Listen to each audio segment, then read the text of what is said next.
Alien versus Predator was a turkey movie. A Thanksgiving Day special. I like I the liked it. comic books. The comic books were good. Well, the problem with Hollywood is they take a really good story and, to put it politely, fertilizer it. All right. Yeah. Well, the general rule in the comic book was one predator could take out 30 aliens by himself, and but there were so many aliens that they just keep coming, keep coming. So when Well, they remember how fast they bred too. Uh, Well, It's yeah, what magic. it ended up being is the predators got a little too full of themselves, and they started to overpopulate the aliens, and the aliens actually started to evolve you over read the the books. eons of them.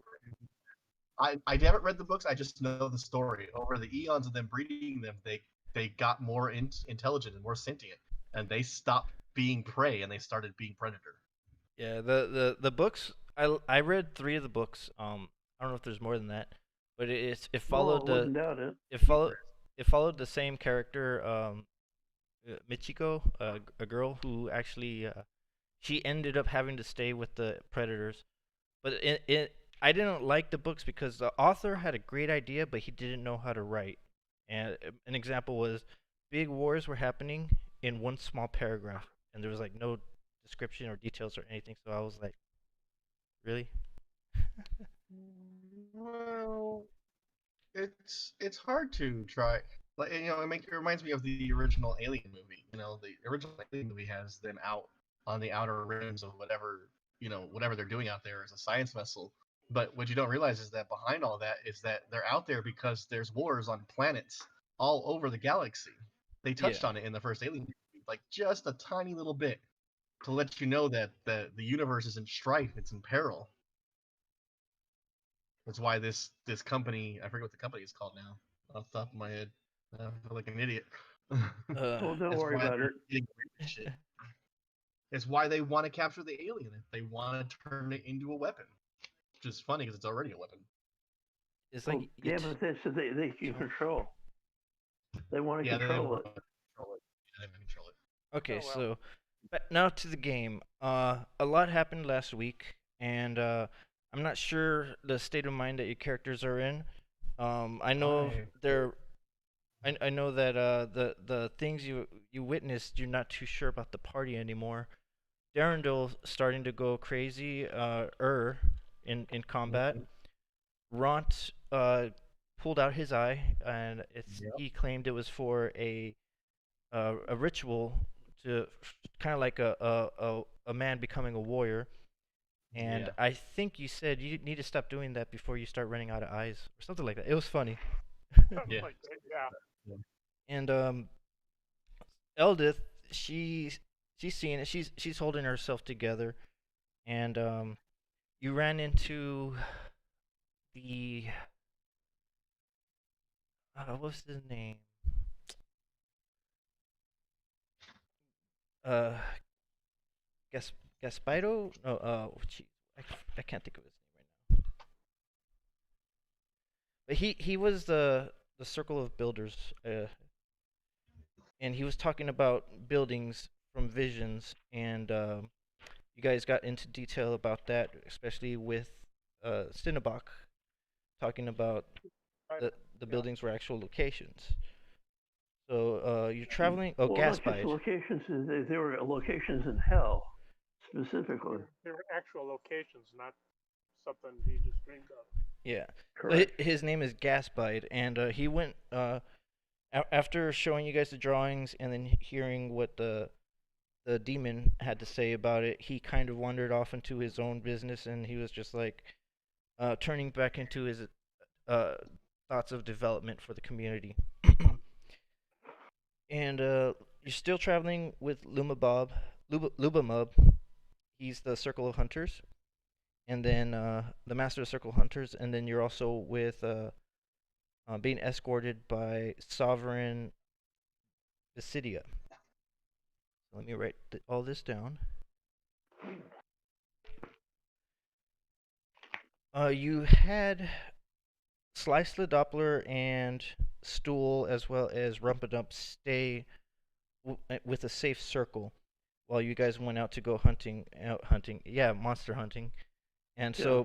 so there's you guys never met back up with them. It's not necessary right now unless you want to, but you're still on this tour, um, with uh, Sovereign Basidia, learning what the Myconid circles are and what they're doing, and she's showing you all this for a reason. But I don't know if you guys are siding more towards with uh, Basidia or Philo. I don't know what you guys' opinions of them are. But there is the celebration going on, and it seems to be that Darendil and Ront are pretty excited for a celebration. The demon wanted to participate too, but you guys told him that we'll see. Yeah, Yeah, we'll see. As long as he doesn't get too crazy. yeah, Well, the Eldith. problem is we're not really. We have problems with the people, the mushrooms. Yeah, Eldith. She's just kind of like on neutral ground. It's not that she doesn't care. She just wants to have a little this moment of joy. That's Where Have does we thing about they can cause havoc. yeah? have we rested back? Do you rest after the encounter? Is that what you asked? Yeah. You can if you want to. Definitely. Y- Oh yeah. if you want to rest, you could take an 8 hour rest. It's still fairly early in the day. And Basidia, she says that um we can continue with introductions tomorrow or later on this evening. But by the time you guys wake up, we'll probably be in our sleep cycle. No, we can continue. Let's go ahead. You want to push through? Yeah.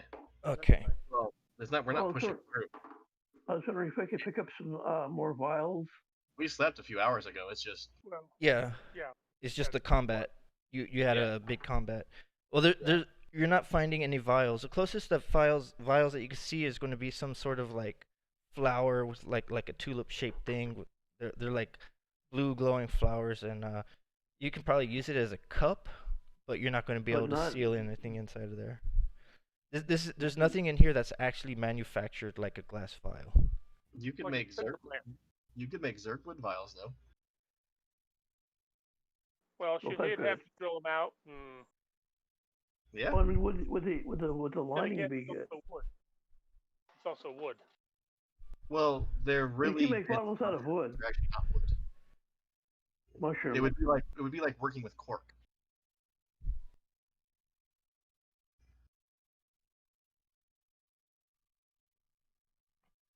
Okay, so the next the next place that she wants to show you is the circle of spores.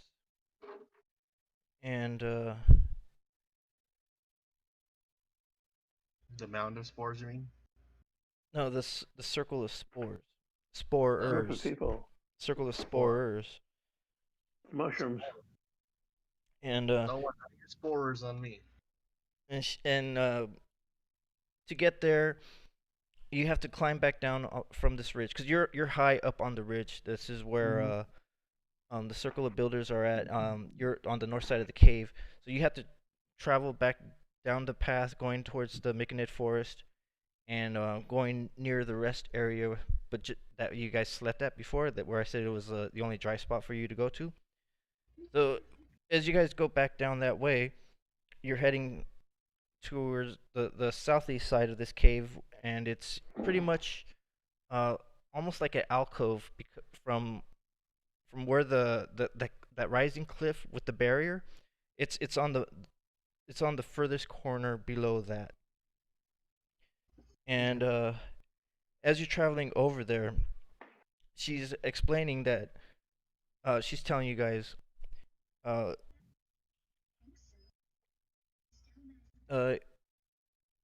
Yerbarup, he's the master of the circle of spores, but I have this feeling that he's going to overpopulate our society. He's been very interested lately on having an increased number of spore servants. At the same time, breeding appears to be out of control with him. I don't trust him. I can't connect with him, and it's very, very unbalanced. Oh, it's very unbalanced with our population control, if you want to call it that. Well, you keep control of that. Sounds good to me. So, uh, uh, Unfortunately, there seems to be signs of the other village we came across. what The happened same over problem. there? Well, basically, you had two factions. One wanted to change, and this sounds like this is the same thing that's going on. On here is the influencing of, I guess, the other world. Okay. Yes, because I see. So you've seen something like this before. What was the Yes. outcome? Bad, bad, bad. Hmm. I might With have the to. what's his face showed up? The dreaded it was Demogorgon showed up. And lots of things died. Sounds tragic. I wouldn't want to wish that happening here as well. Unfortunately, it looks like it's happening here.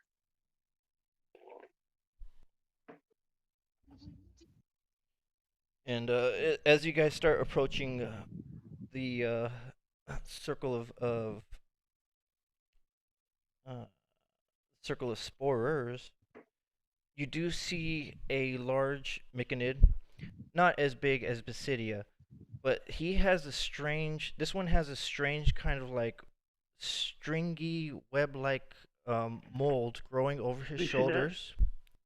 We've seen this before. Uh, no, I don't think so. Well, these are the giant mushrooms with the stringy. Well, I'm trying to describe it to you. Okay. Yeah, so it's kind of like a moss, a stringy moss that almost looks like webs, and it's flowing down the back of his shoulders almost like a cape going down his back. None of the other Myconids have anything like this at all. And you would recognize it as like a person wearing a cloak, but it's organic. It's growing out of him. Yeah, there's nobody else here like it, and it's white. This we'll call it a fabric is white. It's almost like cotton, and it's very featherweight. So when he moves, it's a little dramatic. As in the density of it is very flimsy. The slightest breeze makes it wiggle. I think somebody's fan is hitting their mic. Unfortunately, it's my fan, but. And as he's stooped down and leaning down, and all around him you see a bunch of little bouncing mushrooms, probably about yay big, like the size of we'll say, what's a good size? Almost Bowling ball? no, that's too big. Almost 2 times the size of your fist. So these little mushrooms, they don't have faces, they don't have eyes, and it you don't even see legs. It's more like their stems kind of like have an arch in the middle, and they're like bouncing side to side, and there's gotta be at least 30 to 40 of them around him, and like encircling him, and they would be making noises, but it's a telepathic thing, kind of like giggling, and he was like, "Oh, my children, I can't wait to see you grown. I can't wait to see more of your brothers and sisters. How exciting. Oh, the great cedar is going to treat you guys well. It's going to be wonderful for all of you." And you guys see him talking, hear him talking like this through his telepathic spores. Mm-hmm. And you don't think you've seen anybody quite as emotional as this one. Did we get a contact with our was it our mushroom leader to find out what's going on? You want to ask Basidia? Yeah. She goes, what do you mean, what's going on? Well, the mushroomlings number one, the cape number two. Yeah, we haven't seen never seen mushroomlings like these before. Have you seen mushroomlings anywhere? No. Oh, Well, they are a normal part of our we'll call it our childhood. It's what we call our sprouting. Um, I believe when you first met Stool, he was a sprout, and then he grew into an adult. If you guys remember, Stool had little stubby arms with no hands, and he had stubby legs, and he was like very little. Like he didn't really have definable appendages. He just had like stumps for arms and stumps for legs. So you have an idea that you could see the resemblance of what Stool used to be with these little mushrooms. But these little mushrooms, they don't have any legs or arms yet. And she says to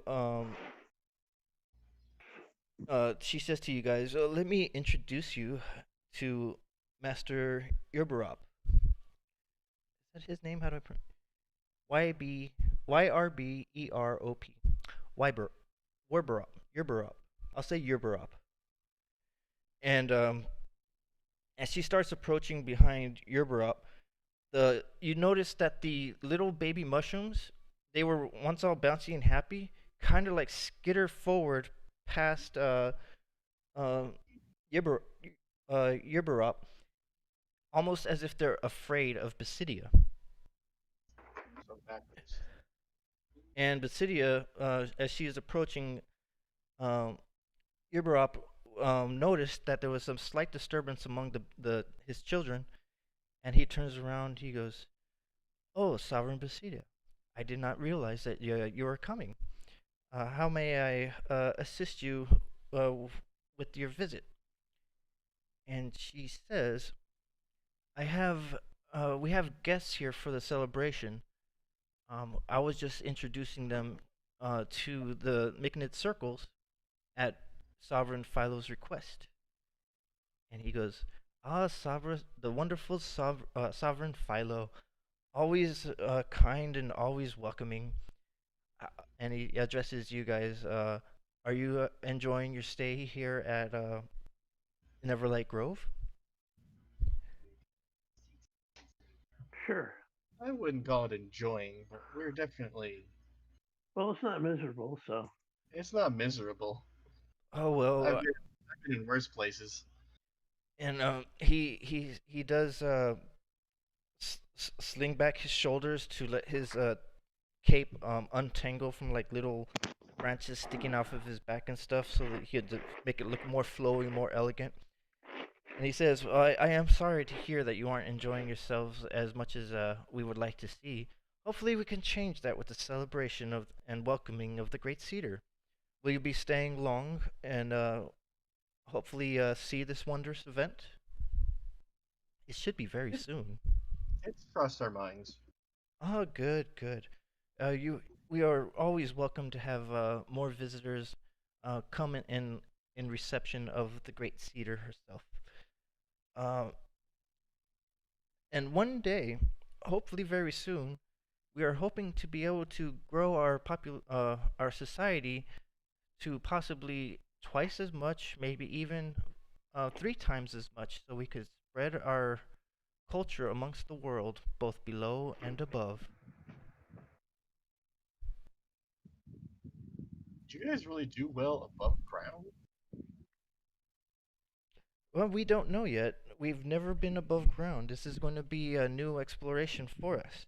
And that's why we have the Circle of Explorers working to find a new home so that when this Neverlight Grove is no longer suitable for the majority, we can branch off and hopefully either Sovereign Philo or Sovereign Basidia can take over and start a new community with all of our little children. And he starts gesturing down towards the babies. He's like, "Oh, my babies. Oh, look how wonderful you are. So bouncy, so happy, so joyous." And he starts talking to these little things kind of absent mindedly and forgets that you guys are there pretty much. Mm-hmm. Okay. And then he turns Well, around. guy, Go ahead. this guy, it looks like a guy's got his sound muted. Yeah, guys, your mic is muted. The Yeah. symbol shows mute. He's using his spores to telepathically talk to us.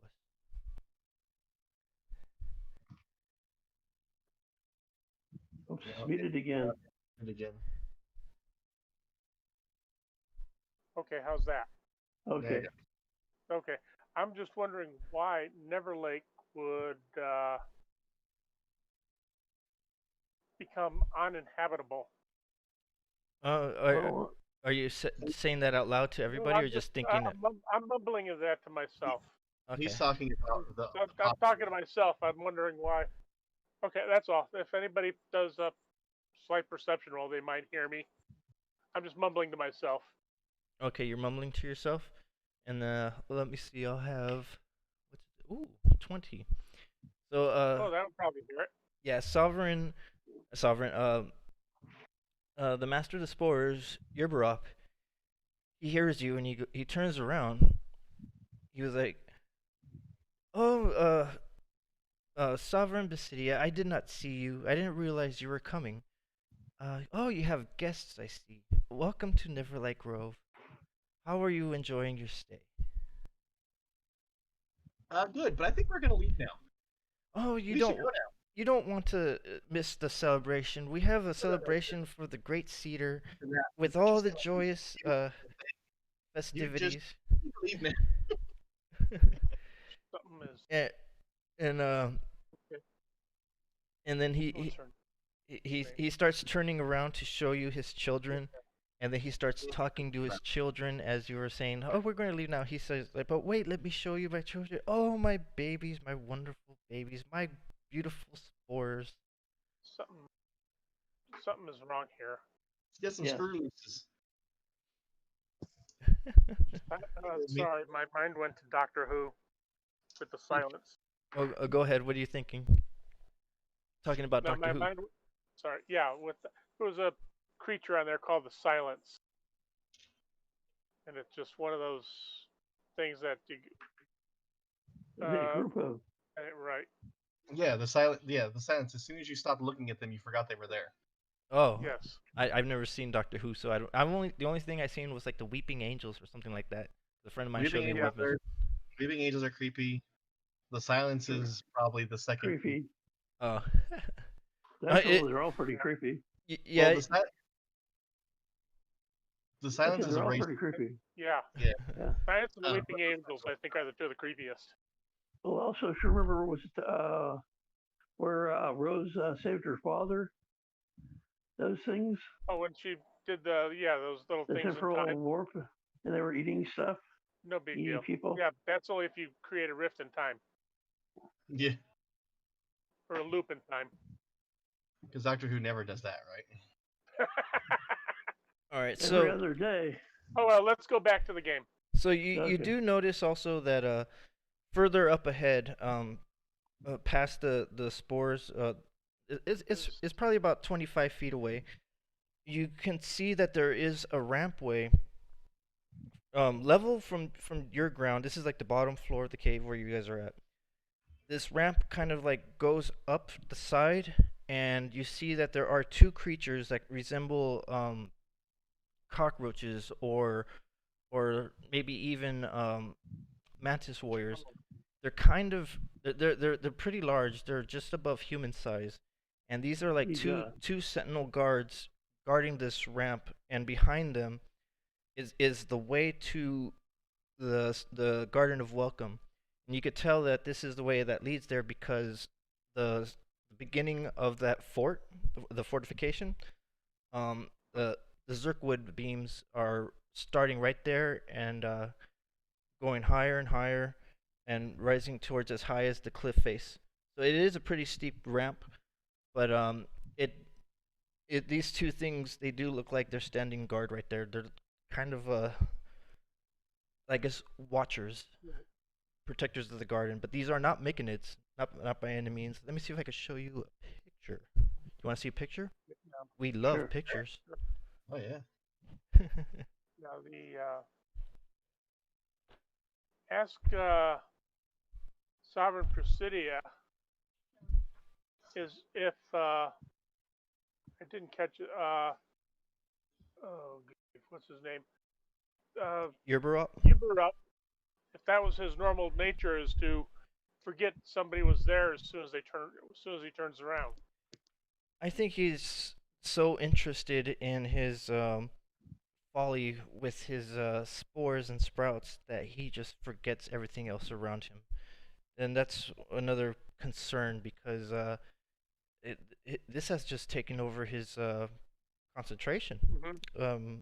Even in the Circle of Mounds, when we are in a melding, that's all he talks about, just the future of the communities, and brings up ideas about um, uh, not diversity, dividing to other regions, and I'm not so sure how this would be because we really do care about Neverlight Grove, and if we overpopulate it, um, chances are the resources will be um, depleted to the point where Neverlight Grove is no longer functional as a society.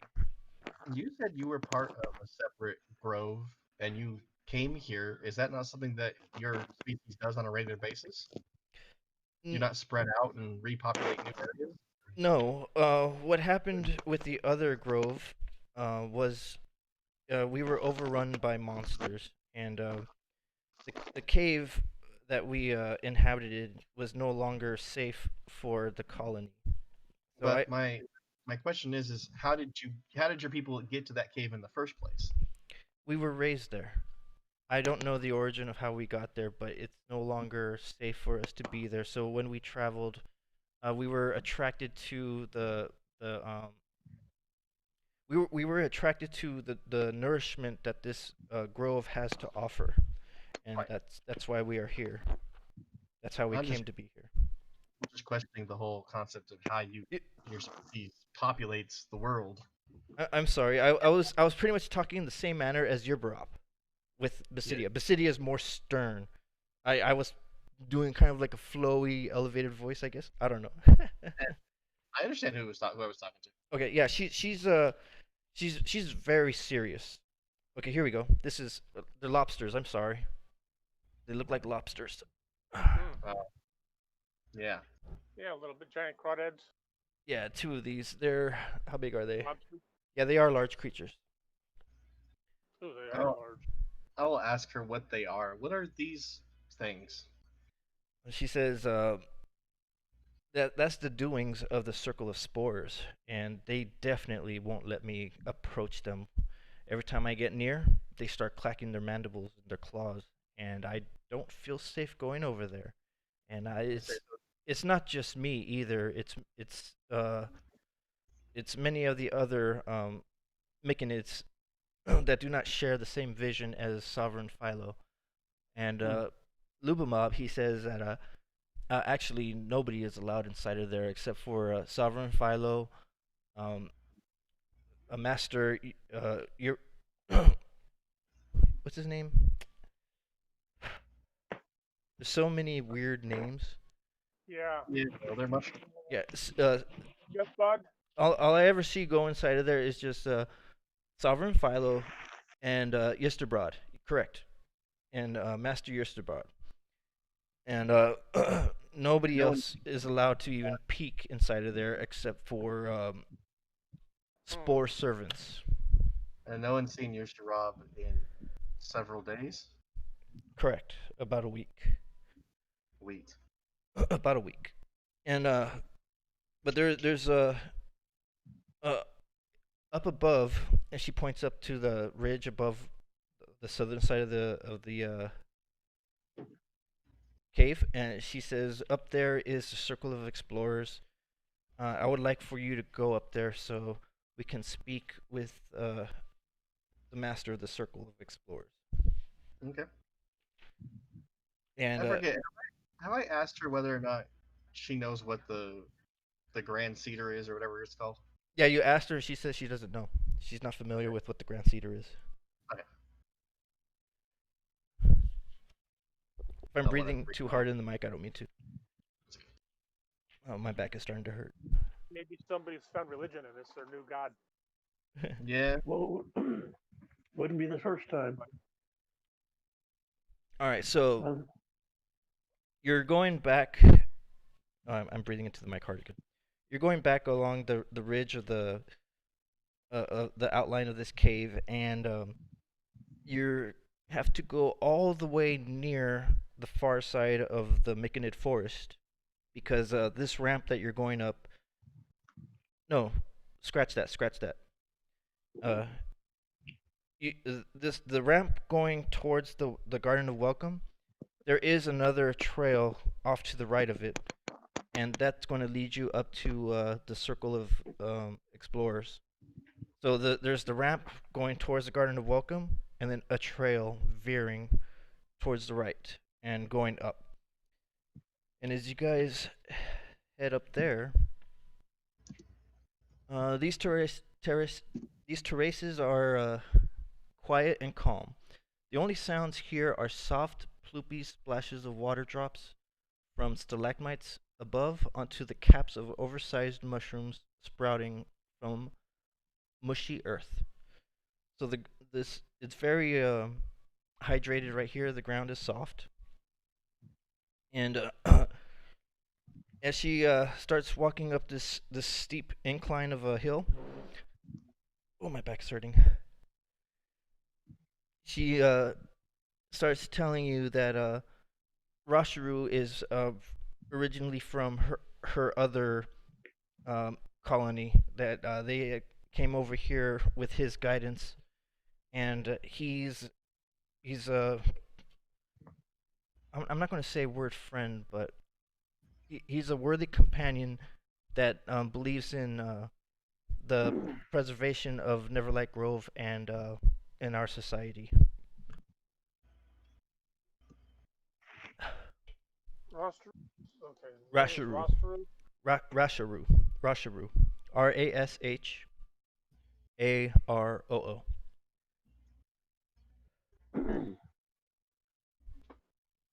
So we might count him as a quote-unquote possible ally. Something's not adding up here. Something's really going funky. And go ahead. No, we're getting split into like 3 different factions so far. Yeah, you've got the Circle of Hunters, Circle of Builders, right. Circle of Explorers, and now the Circle of Explorers. Explorers, right. But the Circle of Explorers and the Circle of Builders sound like they're in 2 different factions there, 2 different houses, 2 different... Sorry, I'm probably overthinking this. No, go ahead. What's really. your idea? Tell me.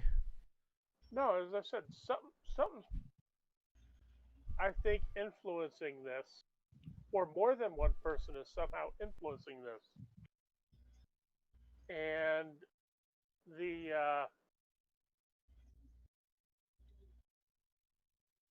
I can't think of it now. One's pointing towards the builders building these demon forts, and one's trying to overpopulate the grove.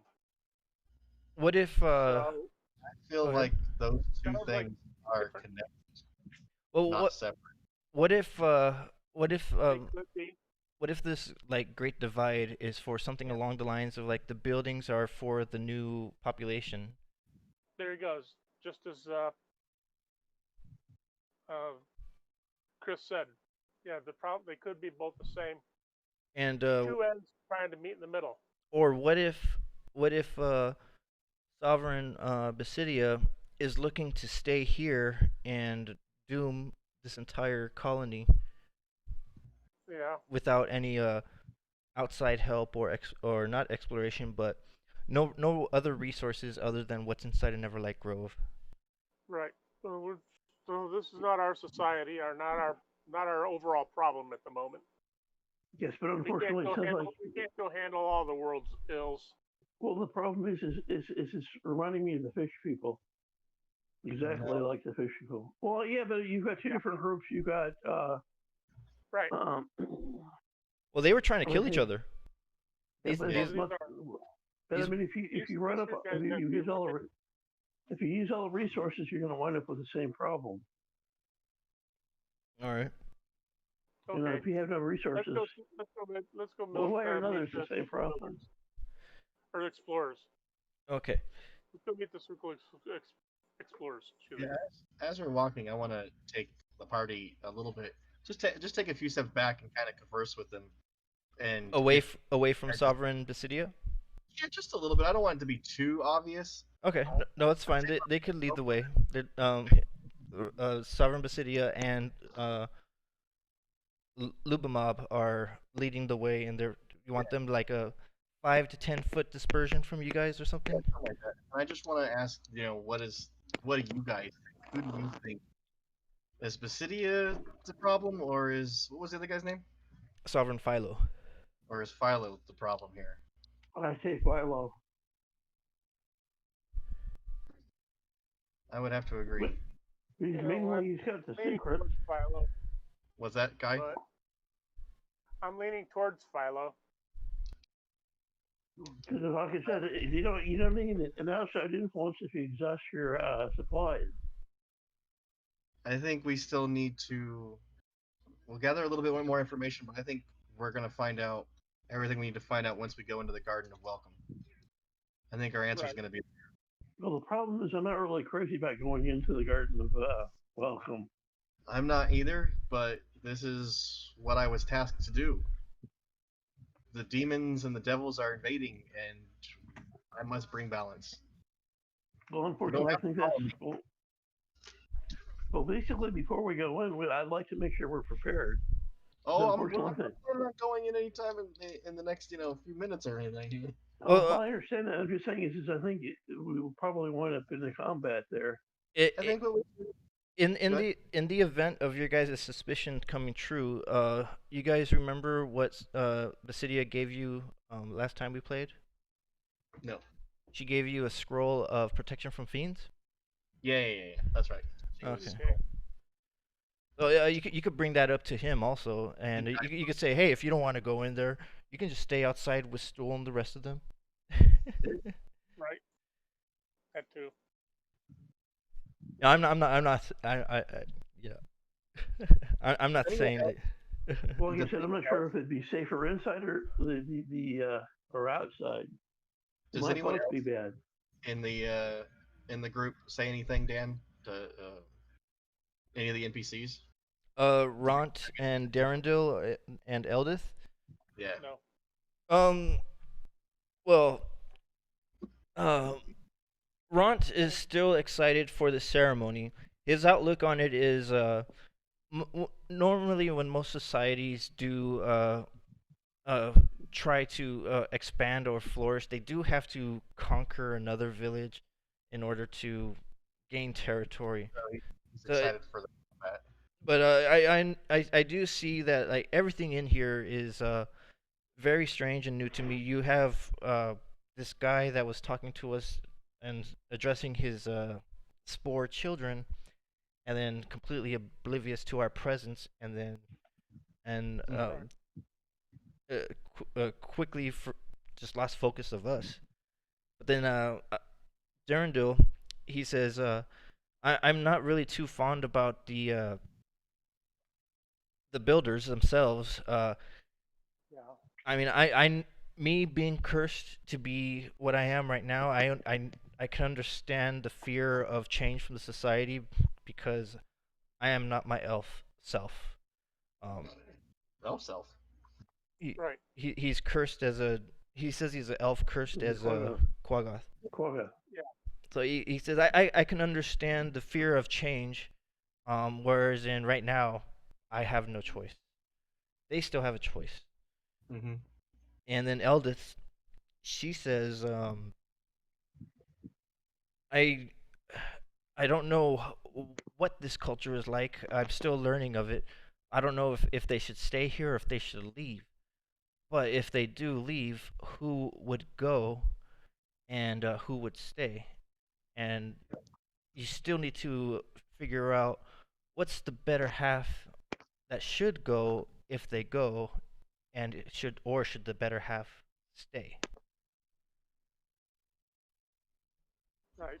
So we don't know enough about the society to. Well, the Make problem that isn't call. so much that, it's the mold that's coming in.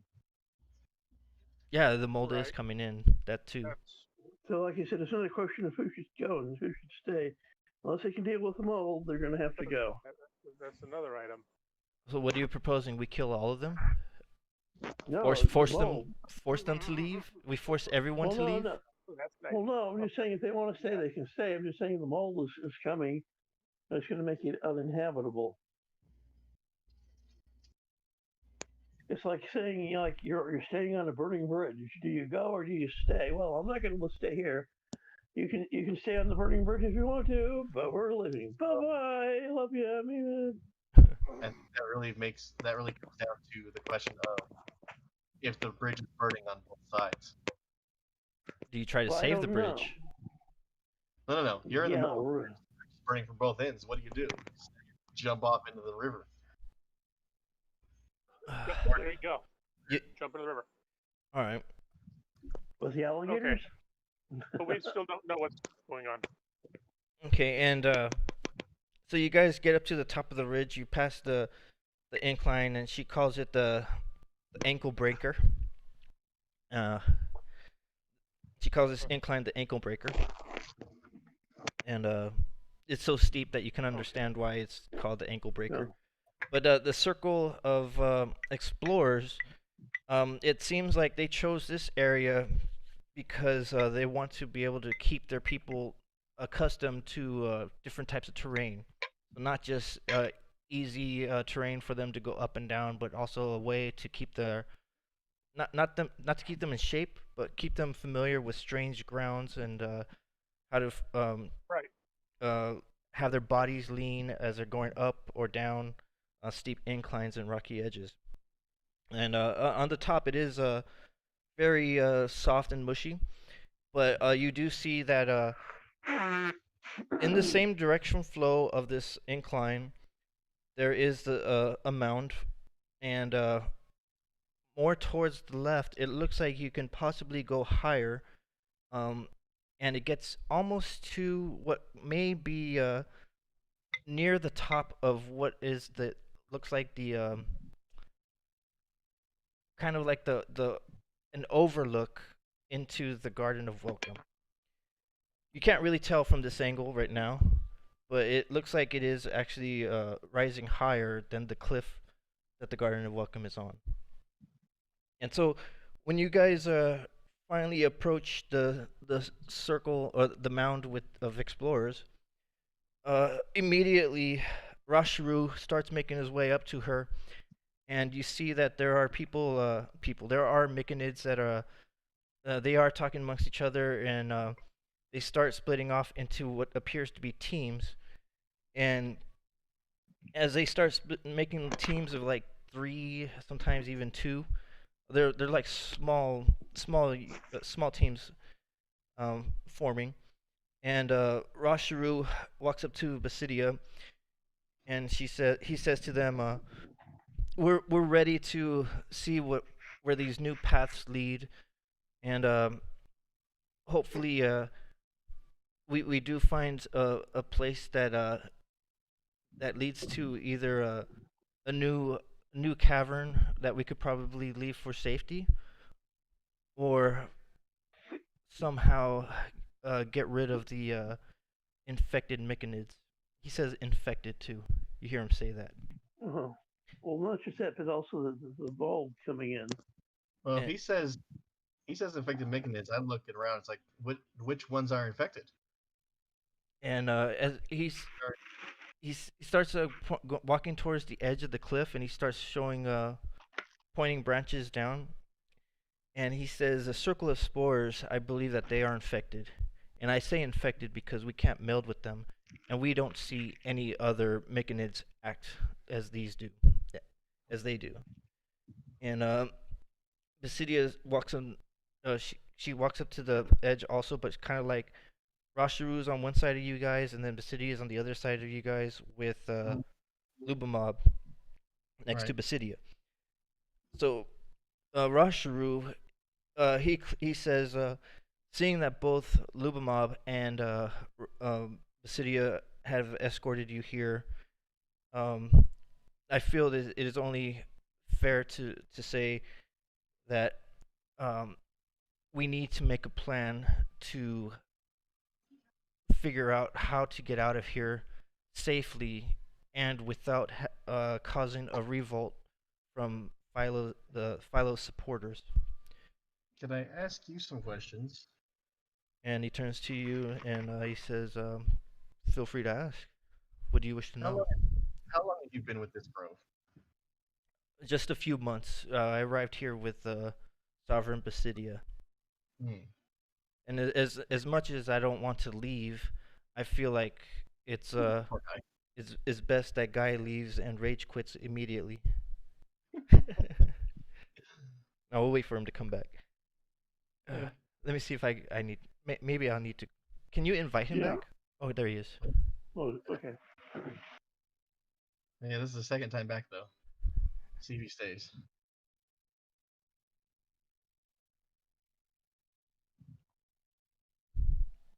Is he back? Yeah, I'm Guy? here.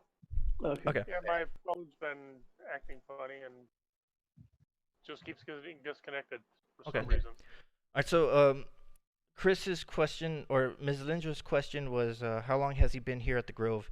And Rasharu was saying that he arrived here a few months ago with what did I say a few months ago? Wait, Yeah. wait. Wasn't Basidia here for a couple of years? What? I don't remember what I said. Was it a couple I of don't years? remember what you said.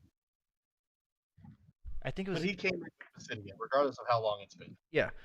And Yeah. he's talking about.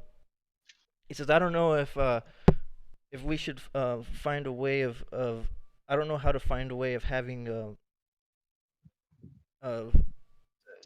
Myconids the good Myconids leave and looking for a new home. We have not found a territory suitable for us to make a new colony at.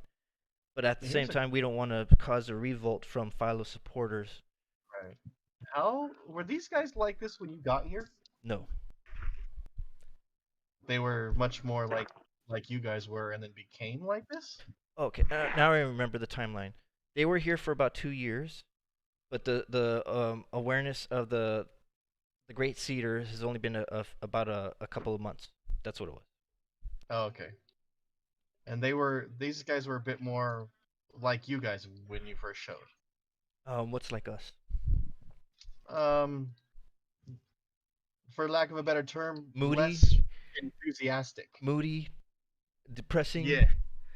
No. Serious. Yeah. Serious. You guys are a bit more serious than most other folk I've met. We aren't really the kind of species to express emotion. Most of our awareness is out of survival and necessity, and we are minimalist when it comes to requiring material items. When did everyone start to act funny and change, or become infected, as you put it? There was a time when Master Yesterbrod was addressing everybody, and we believe that there was during this time it was things were good, but this was before the circles were divided. We were all one mound. We were all one group, and somehow the idea of a celebration was brought up for the Great Cedar, and then he points up to the circle of builders, and not up. You guys are higher than the circle of builders on the far side of the cave. So he's kind of like angling down. He goes, that's when the circle of builders started making the wall and hiding the the garden of welcome. And I'm assuming The garden of same time. welcome is new.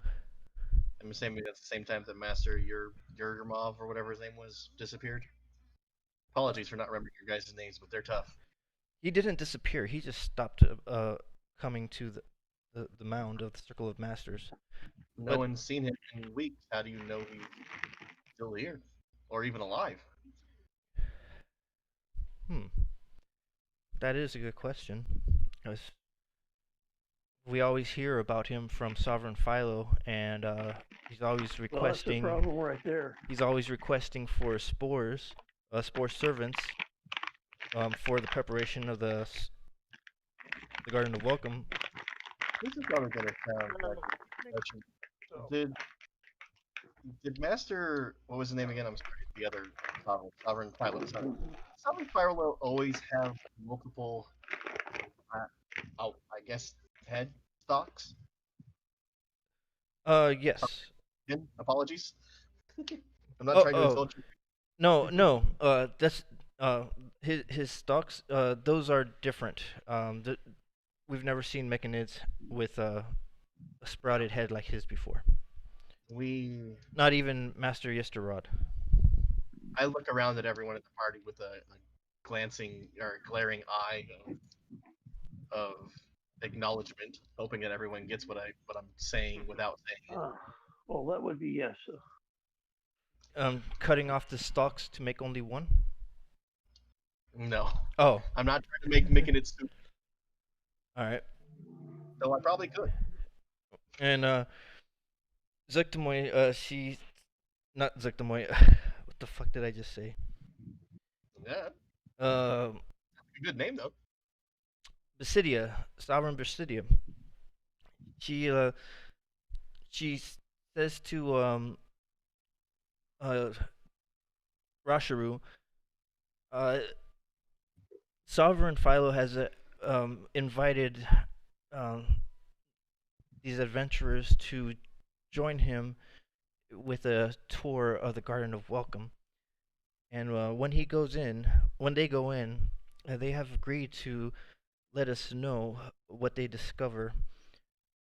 But at this time, I'm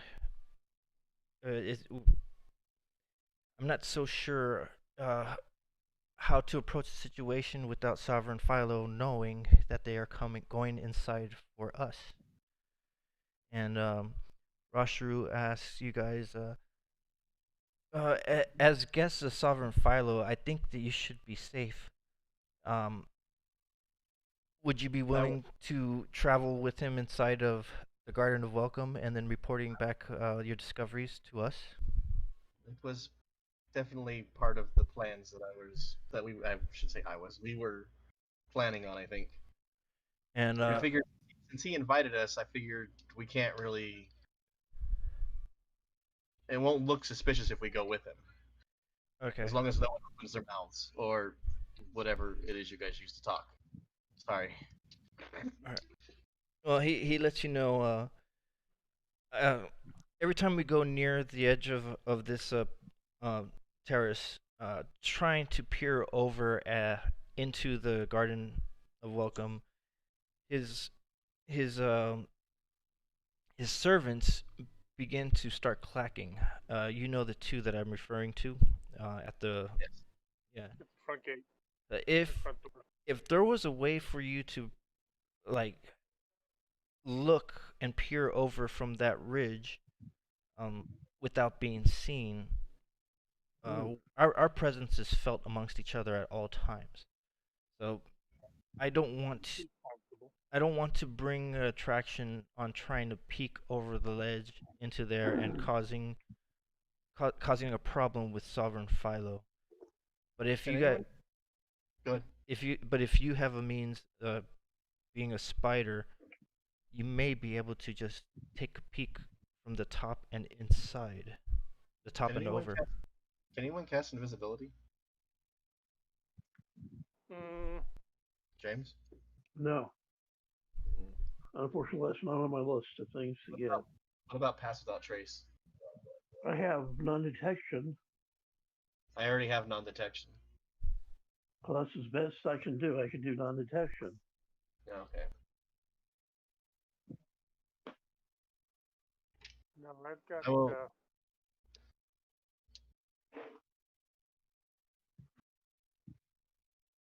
No, I don't think any of the magic items we've got can do any type of invisibility.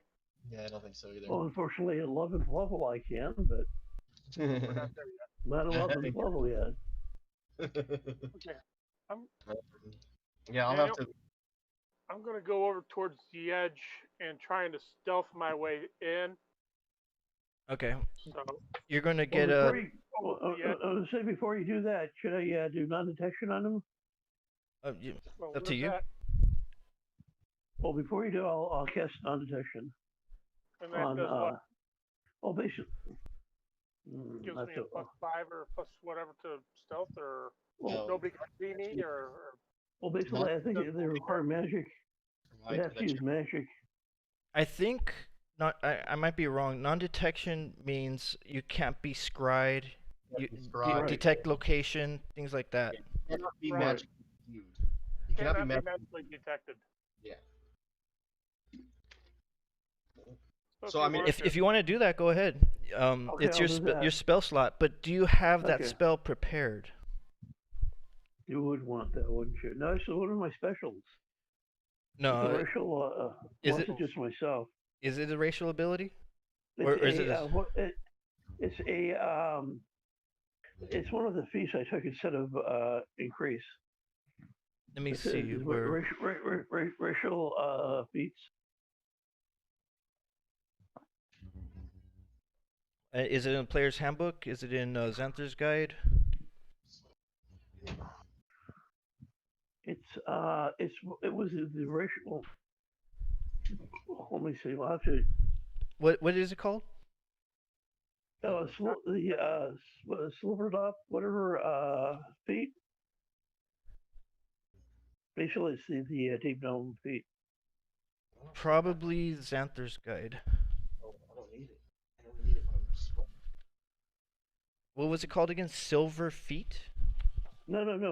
It's the whatever the deep gnome is. But they don't call it. It's what they call it in the book. It has to have an actual name for all racial feats. Have names. Did you write down the name of your racial feat?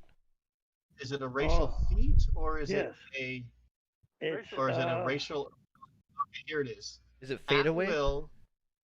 No, it's just SVIR. FNEBLIN. That's the name of the race. Correct. The feat. No, it's not a feat. The name of the ability is called innate spellcasting. The spell you can cast is non-detection at will, and once a day you can cast blindness, deafness, blur, or disguise self. Oh, I'm sorry, not or, and. One day each. Blindness, deafness, blur, and disguise self. That's kind of cool. Yeah. So he can cast non-detection at will. At will. Okay. All the time. Yeah. He can cast it blur and those other ones. The other ones are once a day. Non-detection, creature you touch cannot be targeted by divination, magic, or perceived through magical scurrying sensors. Okay. So it doesn't have anything. Hey, you can go. Hey, I'm here, and they see you. So Fred, James, Leonardo, the girl named Leonardo. If you want to, you can just touch Guy and say. Okay, well, I'm telling him I'm doing it. I want to make sure he's willing. I cast non-detection. That way, if they are using magical means of detection, they won't be able to. No, he can only cast non-detection on himself. It's self only. Oh, boy. Okay. Yeah. I'm sorry, I missed that part. It says right there in the description, self only. No, mine says or touch or creature touch. I think that's a spell. Yeah, but the innate ability that he has as a deep gnome is self only. Self only, right? That's if it's an ability, it's self only. If it's a spell. Yeah. All right, and I'm still gonna go over there and look. All right, so you're gonna try to go use your stealth, and it's going to be a disadvantage because it is muddy and slippery, and you're going up a hill. Well, that first roll was great. It was a 19. Okay. And the next one, my total would be 12. Okay, so you're going up, and roll your dexterity, just to see if you can actually climb up it. But we already know your stealth. my pluses? It's a disadvantage. It's a deck save, so yeah. So I don't think I'm going to get lower. Nope, I didn't get lower than that. A deck save would have been 8. 8. Okay, so you're trying to do it quietly, but then you're realizing that trying to climb up here, your feet start slipping, and you land on your hands and your knees and your feet, and so you know you're not making the kind of quiet noises that you want to make, but you're not getting close enough to the edge to begin with. You're just basically going up, sliding back down, and it's difficult. So when you had just cleaned yourself and took a bath, you're getting now mud. I'm just covered with mud again. Yeah. Crud. Yeah, I'm gonna have to take another wash. And since you're not at the edge, you're not really getting the attraction that you would expect to be getting, because you're not near the edge. Except for all the circle of explorers are sitting there laughing at me because I'm sitting there sliding down the hill in a bunch of mud. Yeah. All right. We're gonna take a 5-minute break. I'm gonna use the bathroom, Okay. and then Okay. and we'll see what's next. And I hope you guys are having fun. Well, you're laughing. Yeah. At least you're laughing. Yeah. Yeah, the move. Chris, you still there? Yeah. Yeah, no, the movie that I was thinking of was a John Wayne movie called McClintock with Maureen O'Hara, Okay. and they Good have movie. a big brawl at the top of a mine pit, and it's just everybody's sliding down the embankment on the mine pit. It's a comedy western love story. So it's a John Wayne movie.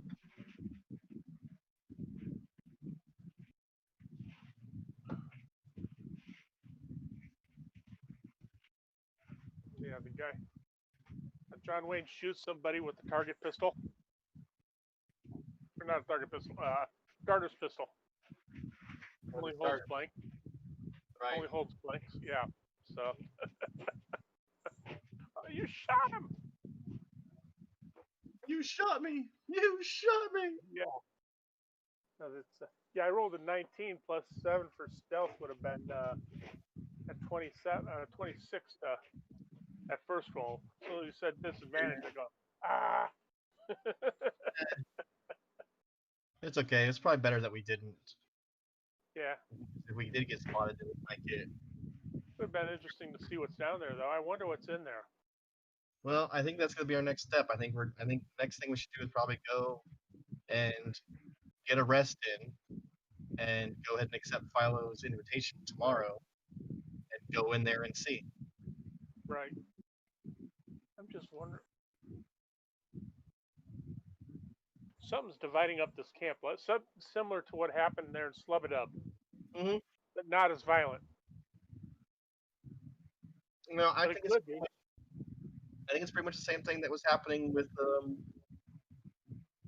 not Gracklestog? Yeah, Slubadub. That's the one that Demogorgon was in. Yeah, that was Slobodop. I'm talking about the one where we killed the woman in the golden coin robe because she was possessed. Oh yeah, that's right. That was Gracklestog. Yeah, so I think something similar is happening here. Somebody has captured the leader, infested the second in command, and he's slowly turning other factions.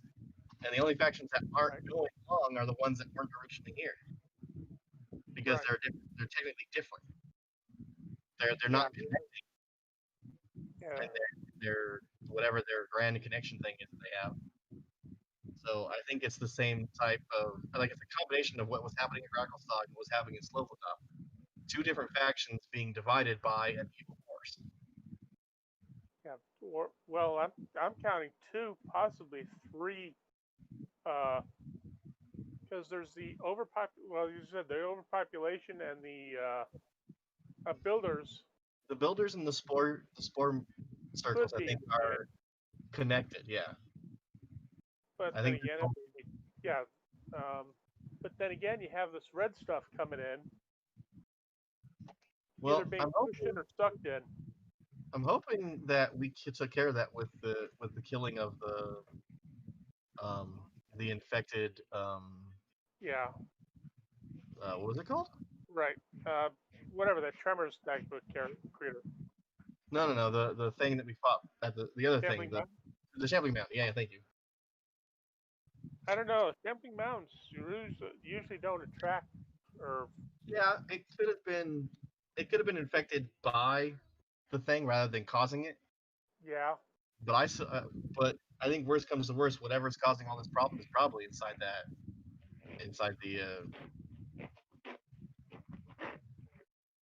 Yeah. what's it called? The thing. Right. Yeah, that thing. In the Garden of Welcome. Garden of Welcome. There you go. That's what it's called. The welcoming garden.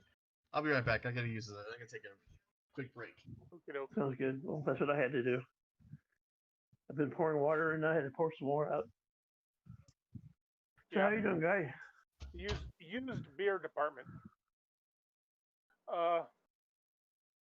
Recycled beer. Not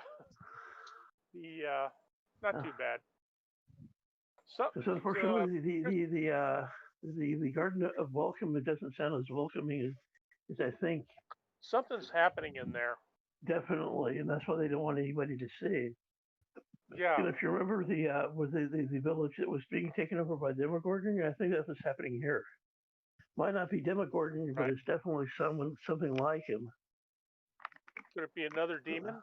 Or, definitely. There's no question about that. There's definitely a demon involved because pollution. They've got the person having the visions of the demon fortresses. They're definitely demon. That's the whole point. Well, I'm not really excited about going into the garden. Yeah, we've got our own little demon. Maybe he can help. Well, it says in the book about something about making a ring of sending. Basically, it's the I guess you could call it the D&D version of either walkie-talkies or cell phones. Yeah, but it's only what? How far is it? 20. Not very far. That's the problem. Maybe 60 feet at the most. Oh, that's no good. Well, I'm just saying, in case we get split up, if I can make some. Do we have time? Actually, we could ask. Well, walkie-talkies. Yeah. If I can make the stones. Well, like you said, I'd rather. Short range. That's I'm just saying. Yeah. All I'm saying is that I'd rather have something like that before we go in. Yeah. Did you? Bluetooth. I think that come about. They were naming it after an old Norse king. He's a Viking. Yeah. Yeah. Harold Bluetooth. Yeah, and the Bluetooth symbol is the combination of runes. For Bluetooth. That's why they call it Bluetooth. Because his name was Bluetooth. Yeah. I think he probably had a bad tooth. Oh, most teeth aren't blue. So I'm thinking that would be a hint. Well, yeah, bad tooth. Bad tooth, or he liked eating something that was blue. There you go. Because they talk about in China I don't think there's any real blue food. That was George Carlin. I know they talk about the Asian women eating, was it lychee nuts? Staining their teeth black. Yeah. All right, so. Are we really going to have to do it? We're really going to have to do this, we? Someone says something sounds fishy about that camp. Garden of Welcome is not welcoming. It sounds like. Yeah. No. The fact that they're hiding it. Oh, can I make a set of sending stones before we go in? Oh, that's right. You have chat. Well, Guy, go ahead and roll your what kind of stones? Stepping stones? Sending. They're basically like little mini walkie-talkies that have Oh very yeah. limited. How long does it take to make them? I think a short rest. 1 or 2. It's a Well, wait. It's a different spell, huh? Yeah, you're No, gonna. it's ability. It's like the magic lights I can make. Oh, okay. Or Got it. The Infusions. well, no, not an infusion. It's not that high up. Okay. It's like I said, the light, or No, it's one of his low-level mundane things that he can do. He can create a stone that can hold a short message that he can then give to somebody else. Okay. And that message will repeat itself. Basically, it's a dictaphone. He can speak into it, say a short message, take it with him, give it to somebody else, and they can listen to that message. Okay. All right. And how long does it take to do it though? You said a short rest. No, he can just do it. Okay. Do it whenever he wants, as often as he wants, but he can only have one at a time. Okay. So, you want to give a message to Guy? Well, I want to give him the item, so if he has to send a message back. Okay. Well, we also know that it's really Guy too. I don't know if that works. I don't know if it worked that way. Yeah, it doesn't. It doesn't work like the sending spell does. What it does is you speak into it, and it records the words you speak, and then at a later point, someone can tap on it, and it will re-say those words, like a recorder. So it's really kind of one of those things like, this is my last will and testament. When you find my dead body. No, I froze. Of course I did. No, you're fine. We could hear you. Fucking hell. I mean, yeah, you did. Your visual froze. This is my phone too. All right. Well, Guy, go ahead and roll your wisdom check. Ooh.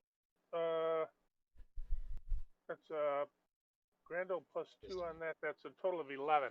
11. Okay.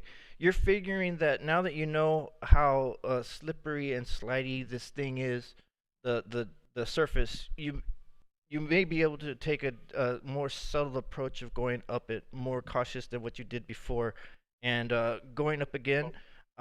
You won't get a disadvantage. It'll just be regular for stealth and for climbing up there. I was say I could always cast web on the area, and you could just use that as a gripping. Actually, that would be better. For getting up there, that's how large of an area will it cover? Well, he just rolled a 23. He said, right? Yeah. Okay, so you can get up there. Yeah, you could climb up there. Now for stealth. Okay, you find your grounding and your footing. You do have to get dirty and kind of like low crawl in the mud to do it. Okay. All right. Well, it's just adding more mud on top of the other mud, so it's like take it a little bit slower. Okay, so as you're climbing up there, you guys see that he's making his way slowly but surely, inching his way like a marine in the muddy trenches crawling under sea wire. And so when you make it to the top, you don't grab the attention of anybody, and you see that the mist is coming from the farther chamber with the giant mushroom, and you still can't see into that cavern, but you do see that there is like a ravine on like where those blue veins, illuminating veins going into that opening. There is a ravine of pitch darkness. That's going down into going down into the depths, and there is a small pathway that you can see going into there, but it's so dense with fog that you cannot see any more than the top of that mushroom, and it's huge. It's like what you thought was like 40 foot wide mushroom. It's actually wider now that you have a clearer. Yeah, it's probably around 90 feet diameter, so it's very big. And roll your perception.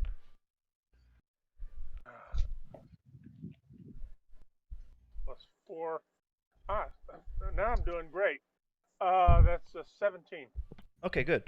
So what you're seeing inside of you can actually peer down over the barrier, and you can see inside of the Garden of Welcome, and you do see a bunch of what looks like skinny mushroom-like flower people they're twig thin, Hmm. and they do have like yellowish blossoms around them, so they do look like they're um decorated for something. Um, it's kind of like a celebration where these things are almost like floral servants, kind of, and Mm-hmm. they're working on. It appears that they're working on a type of long cloak or blanket, I should say, like a sheet, very much resembling what the cape was that Yerbarop was wearing when you spoke with him. But this thing is about 15 feet wide and maybe 30 feet long. It's a long carpet. And down there, you see what looks to be like um, a larval type worm, pretty large, with bark on its carapace. And the way it moves is almost like a caterpillar, and this carapace slides into each other as it's moving along, and it seems to be doing some sort of rehearsal because they're going through some sort of formal pattern, and it looks like the skinny twig people are surrounding the cloak, kind of like carrying it above the ground so it doesn't get dirty because this thing is white, like pristine white. Hmm. And as they uh, as they're kind of like lifting this carpet, this worm, it's not a worm, but it's like a tree type worm, over bloated. It's kind of like at the edge of this carpet, but beside it, and it's walking forward, and so is the blanket. So this long blanket is moving parallel to the caterpillar, and then it's kind of like making a gesture to go up, like it's standing up, kind of like like a caterpillar would stand up. It turns around and you see that the carpet is moving back, and then it moves forward again, kind of like they're rehearsing an event. Hmm. Hmm. Okay. I'll climb back down or slide back. I'm already dirty. I might as well have some fun. I'll slide down. Okay. Uh, Uh, uh, you slide down, and you guys see that he's going down at a decent speed. It's still silent. He's using his stealth to control his sounds. So you just maybe hear a couple sputterings, but nothing noticeable. Oh, I forgot to tell you. You when you're at the top, during the whole process of you watching the event, as the thing was moving forward, you hear that singing that you heard before, like the holy, like okay. moans and like the Some sort of religious chant. as the thing was moving as the worm was traveling with the carpet, the voices were getting more high pitched, more joyous, more elegant of a song.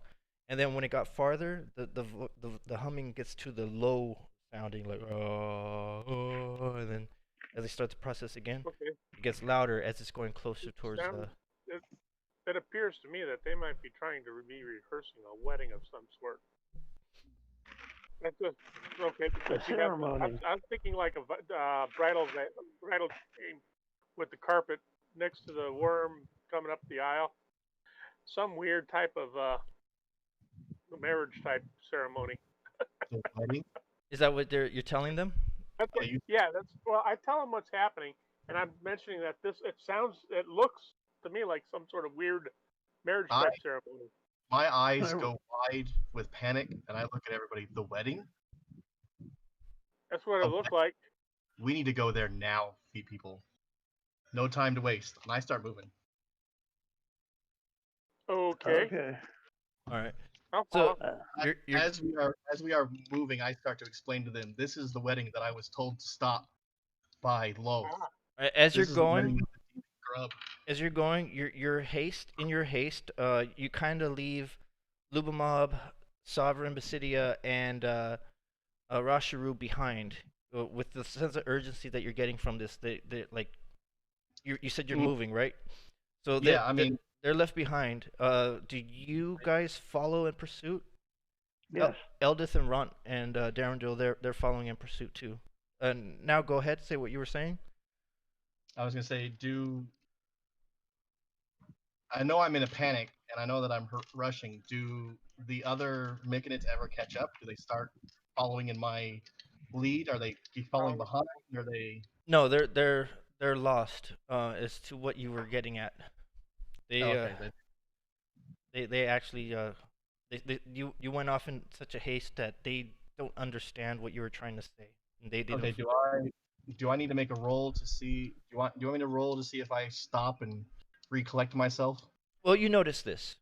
Okay, I know. You notice that they didn't follow in pursuit. You can choose to stop in your tracks if you want. Yeah, I'm going to. I'm gonna stop. I'm gonna turn around and I'm gonna signal them. It's like, you guys need to come with me now. And the when you say that, the Rasharu, Lumabob, and Basidia, they do start coming down towards you. They try to move hastily, but they're not like running. They don't want to. They don't want to make too much of an attention that a sense of urgency is going on. Okay, then we'll walk with Ernest. How about that? Okay. will Ernest B. Ward. Yeah, though. I'll explain to them on the way and be like, you guys, do they have gods? Do they understand gods, deities? No, they just of higher power? they just have the Great Cedar, and it's supposed to be from what you understand, it's supposed to be like a almost like a deity, but not really because it's a life form, and it's supposed to bring promise to their colony, and that's what this celebration is for. But I'll explain to them in short detail what my god told me and what a god is, so that they understand. They kind of get the gist of what I'm going on about. Okay. And I'll tell them about the story that she told me about the wedding between the demon grub and what was the other thing that she was supposed to be wearing? A huge white veil. I'm asking. This was a. Oh, I don't. You're talking about from your vision or your visitation with Loth? Yeah. Both? Were they different? Yeah, because the visions you got, it was from like when you whipped Sereth with the tentacle rod. You saw that the tentacles rod, when you lashed him, the weapon itself turned into like tentacles, and then the tentacles turned into a blistering mess of festering wounds. Right. And then eyeballs came out of that, and then it turned into mushrooms sprouting out of the eyeballs. And from your visitation with Loth in the Abyss, Loth told me to stop a wedding. She told you to stop a wedding, and she told you, you don't have any of this written down, right? No, I did. Okay. Usually I remember this stuff, but I don't always write it down. All right, roll your intelligence, so I'll know how much you actually do recall, because you are in a state of panic, right? Or excitement. I'm in a state of panic. I'm in a state of. I know what's going wisdom. on. Roll wisdom, and I'll tell you what you should be remembering. Okay, what I should be remembering.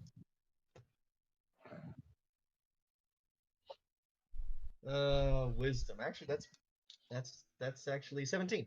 Okay, so you do recall that the name that you were given was to prevent a wedding of Zuktamoy, and Zuktamoy is supposed to have this wedding with Arakamas, another entity. You're not familiar with either one, but I remember something about a grub or a worm or something, a bloated. Well, this could have been a grub. Looked like a caterpillar with wooden armor on it. I'm just saying what I remember. No, I don't think I ever told you. I don't have a deity of a worm or a grub. Okay. All right, but this is what your character is following based off the description of what Guy gave you, or Fingers. So you do know you are supposed to stop a wedding, and the names you were told was Zuktamoy and Arakamas. But you don't know who they are, what they are. Okay. Okay, then maybe I don't rush off with such hurried panic if I don't remember. You know that there is some connection. You have the feeling that there is some connection with what he described and what Allah told you. Yeah, I remembered something a little bit more, but maybe. Well, what else do you remember? I mean, well, like I said, I remember you saying something about it being a worm or, and that's what's really getting to me is that that memory. I really should start writing shit down, shouldn't I? Yes. As Chad starts telling me, yes, damn, dumbass. No, I don't think so because none of these. I know what you're referring to, but none of them resemble a worm. You know what I'm referring to, so I'm not crazy. I do remember something that you told me, but it's not this. No, I don't think I've told you anything about a worm. The only worms I could think of is a purple worm. The purple worm, yeah. But I know that you're what you're trying to recall, but except I don't have a minion or something along the lines of a worm. Okay. This worm could be a stand-in for somebody. Or this grub or whatever it is. The caterpillar? Caterpillar. Right. Could always just be a stand-in. That's what I'm talking about. Is that something you have? That's what I'm remembering. But whether it's a worm, a caterpillar, a grub, or whatever the fuck insect it happens to be. Guy, you muted again. Well, do you guys remember anything from when we discussed the vision or his visit with Wolf? Because she was telling you to you were her vessel. She was telling you were her vessel, and in life and in death, she would come through you, and Right. that it might be now. No, it was supposed to be in about 500 years, but Right. it's looking like now, from what she was telling you, that she may be coming a lot sooner. And it's not that she lied; it's that she was telling you the truth at the time, but the situation had changed. And she mentioned to you, asked her what you needed to do exactly, and she said that she wanted you to stop a wedding, and the wedding was with Zuktamoy and Arakamas. Okay. I have. So it could be this. It could not be this. Well, it could be. Yeah. Well, as I said, it could be. It could not be. But with the way that guy said, he said it just reminds him of a wedding, and then that's what triggered you. Yeah, and that's what triggered my panic. Okay. All right. Now, So, yeah. who are these two? And I'm just explaining to them the information, and I'm saying that we're probably going to go in there guns blazing. So. And it's the wrong wedding, or wrong. They're just doing something else. It could be the wrong wedding, but either way, I think we're all in agreement that whatever's going on in there needs to stop. Probably. Okay. All right. So you make your way down, and you're at the ramp. There's that way that you could keep going down, going to approach the Garden of Welcome, but you have to pass these lobster beings. They have their brains are exposed with the yellow spores or floral spores sprouting out of their brains, and what's it called? You don't see Sovereign Philo there, but you do see him further below near the Circle of Masters area.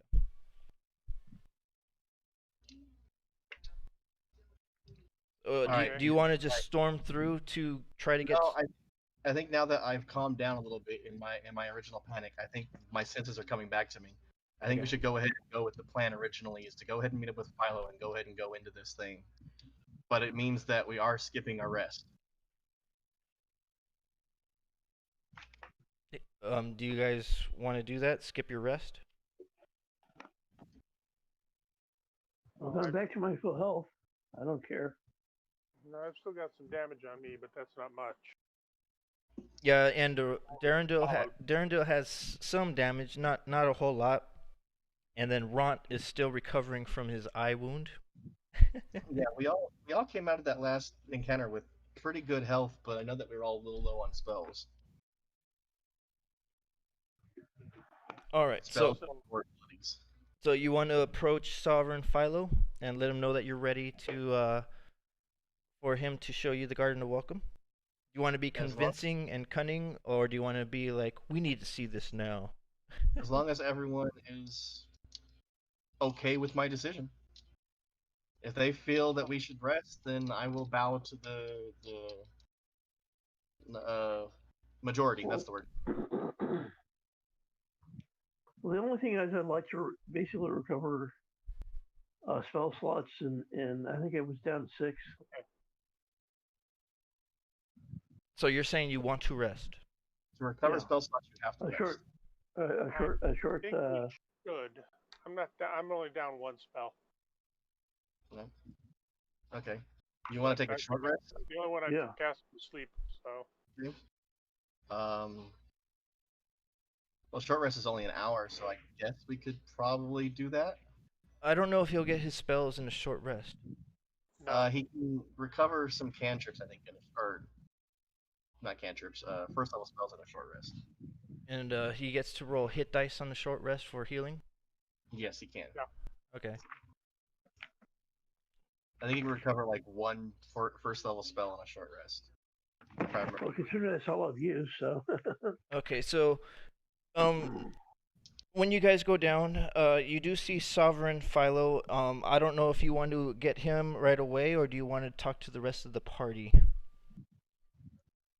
Meet up with Rumpadump, Rumpadump, Stool, and Slidoppler. Sure. Why don't we do that? Why don't we meet up? We should actually probably get them and let them know what's happening. So, at least. So you meet up with them, and they were staying with the Circle of Hunters, so they were easy to find. And you see that Sovereign Philo, he is mingling around between the Circle of Mounds and the Circle of Sporers, talking to Yerbarad. Oh, Yerbarad. So as you get back to Stool, Rumpadump, and Slice the Doppler, let me see. Do you want to try to hide your expressions, Ms. Lindra, or do you want to just try to play it cool and calm? Yeah, I want to try and turn everything back down.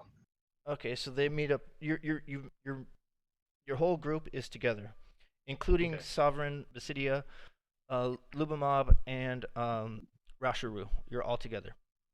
All right. Then I'll just re-explain everything that we've discovered, and tell them what I think is going on and where the plan is. Okay.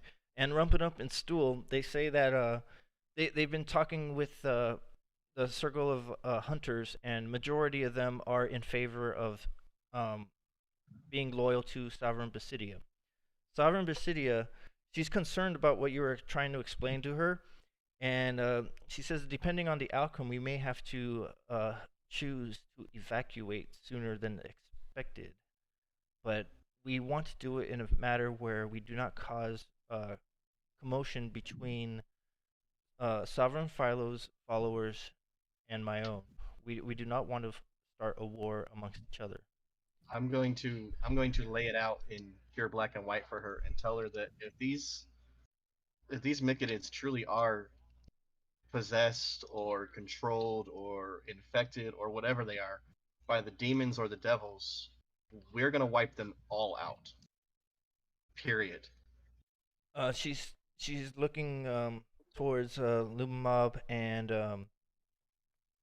what's it called, Rasharu, and they're saying even if they are corrupted and infected by what you are proposing, we cannot participate in this battle. We would lose too many people on both sides. If you do find something that is truly a threat and a danger, we'll be ready to evacuate. And we'll gather the people that we know are not infected by a Sovereign Philo, and we'll do it discreetly. I understand. And we will try to, if we can cure these people, we will. If we cannot, then they must go. Yeah, they say we cannot support you in that, as it would probably cause a lot more Myconid deaths than they want. Yeah, I'm not asking for an army. But if you got anybody who's willing to help us, that would be great too. Stool and Rumpadump say, we have gone through a lot together, but this is an act that we cannot do. That's fine. Understandable. Then can I at least count on you guys to protect those who need to be protected? If Stool says, if you come back with the news that you're expressing, and it is truly the danger that you speak of, we'll try to safely guide as many mechanics as we can out of here. And all right.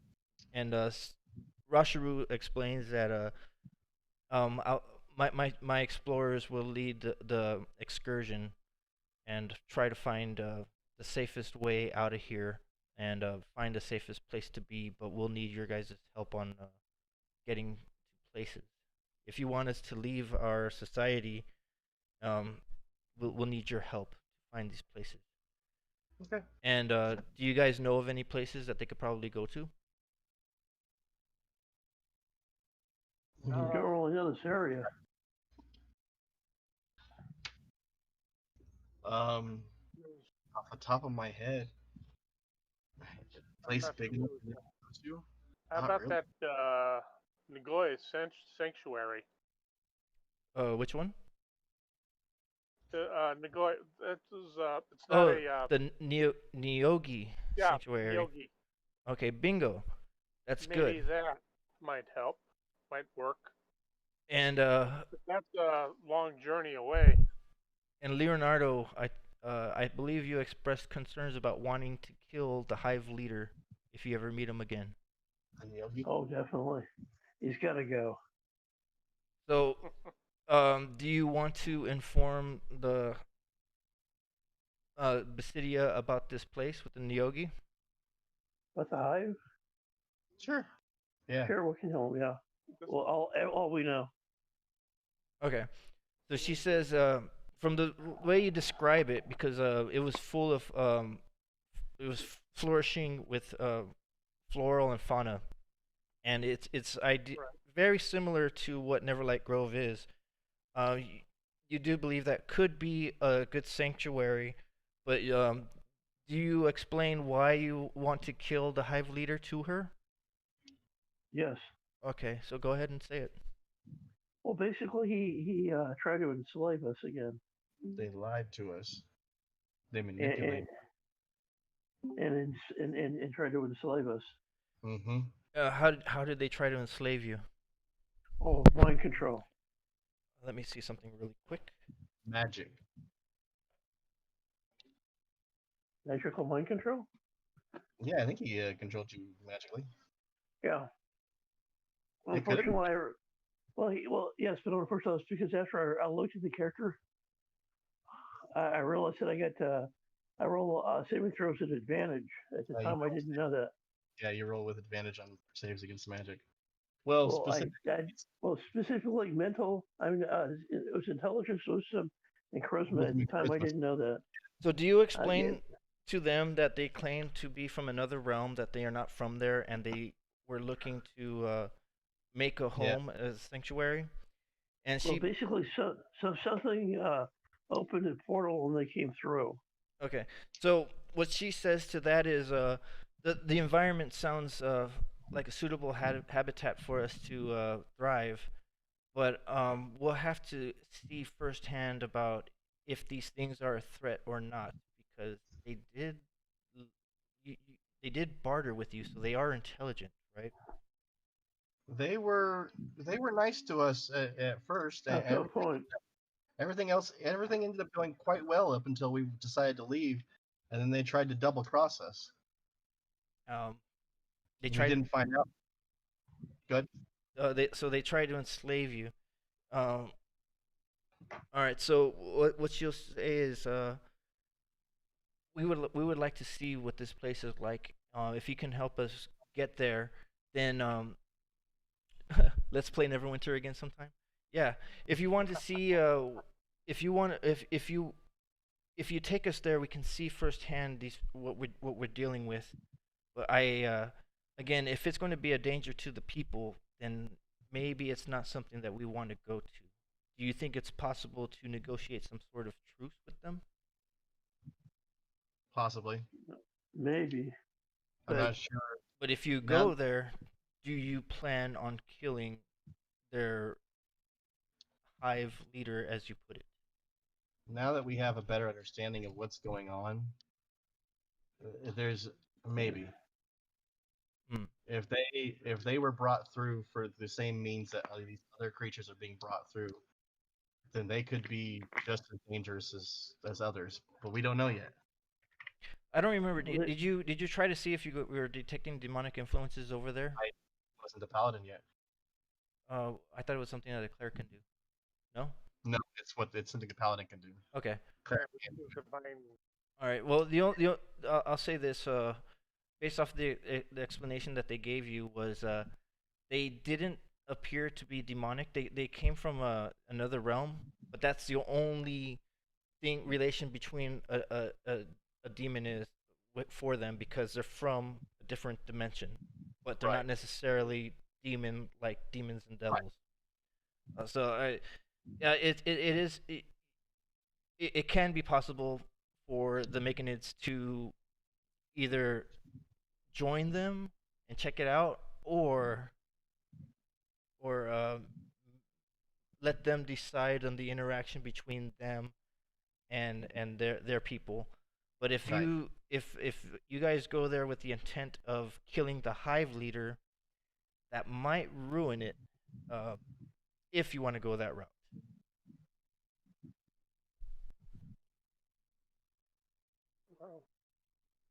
Well, I say we burn that bridge when we get to it. as long I as don't he's know. on it, I don't care. Yeah, it's Leonardo who's swore the vengeance on trying to Yes, kill I him. want to burn him on the bridge, All right. or staple him to the bridge and burn it. Okay. So you guys are going to do your rest, and so that's where we're standing at right now. Stool and Rumpedump, the information that they gave you from what they've learned about everybody else was not as in depth as what you guys saw. They didn't speak to the Circle of Builders. They didn't really speak to the Circle of Sporers, and they definitely did not get to see what was in the Garden of Welcome. But Right. Sovereign Cydia lets you know that I will speak with Sovereign Philo, let him know that you are exhausted after the task that you have done for us, and I'll be sure to ask him to allow you guys your rest in preparation for your visit to the Garden of Welcome tomorrow. I will go and Or do you want a short clean up rest? You again. said. You said short Well, rest. I want a short rest. Okay, a short rest. Got it. So okay, you're gonna go get cleaned up, and the short rest happens. How long did you guys want to rest? A short rest can be as long as 1 hour, or as short as 1 hour and as long as 3. So Yeah, what do you guys want? what time? It's probably around noon right now. Okay, it's not their rest time either. No. a short rest does nothing for me, so it doesn't matter how long it takes. I'm not missing hit points, and all of my spells only require a long rest. So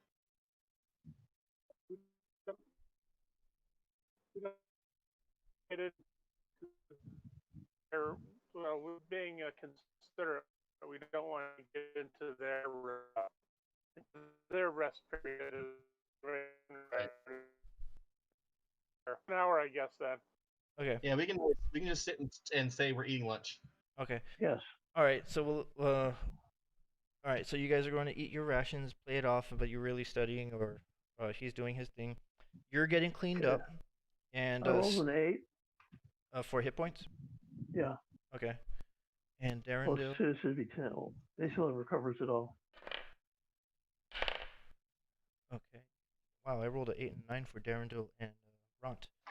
Ront was only down 12 because of his eyeball. You're gonna get cleaned up. So now, Stool and Rumpedump are not participating in this, and Slice the Doppler, he's requesting to stay behind should you guys need some sort of reinforcement Eldith, she wants to go. Ront wants to go, and um, Darendil wants to go, and so does Cinnabok. The demon comes out of the sword, and he says that he's interested in seeing the celebration, and then talking about the wedding sounds very exciting. But with that information that you guys shared, he does say that he's not familiar with Zuktamoy, and he's not familiar with Arakamos. So he's letting you guys. Exactly what I was going to ask him. Yeah. Or is he familiar with the two people that? He explains that you got to understand that like even though I am in my present form, I'm not originally a demon. I'm not originally from the Nine Hells, but I know some things. But I'm not familiar with the demon lords themselves. Okay. And so you get cleaned up. Go ahead. I'm just wondering what other types of attacks or special abilities does he have? The shadow demon. Yeah, I haven't looked it up. So. I could tell you.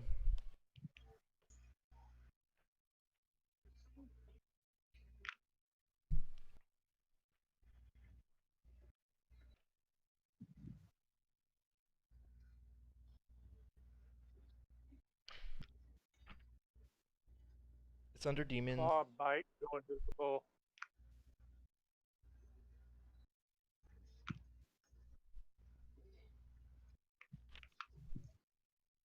He's sensitive to light and corporeal movement, so he takes damage if he stops inside of an object. Stealth shadow while in dim light or darkness, and he's got claws. But he's more more intrigued by seeing a celebration than he is about fighting, because he doesn't. He was telling you before how Bryce's under her command, he was forced to fight, and he said that he doesn't want to do anything like that anymore. Right. And he tells you that he goes, I'll do as you ask, but I'm not in favor of fighting anymore. Outside of physical. Go ahead. Now, can you see what's going on inside of within the sword? Not really. I could just hear things.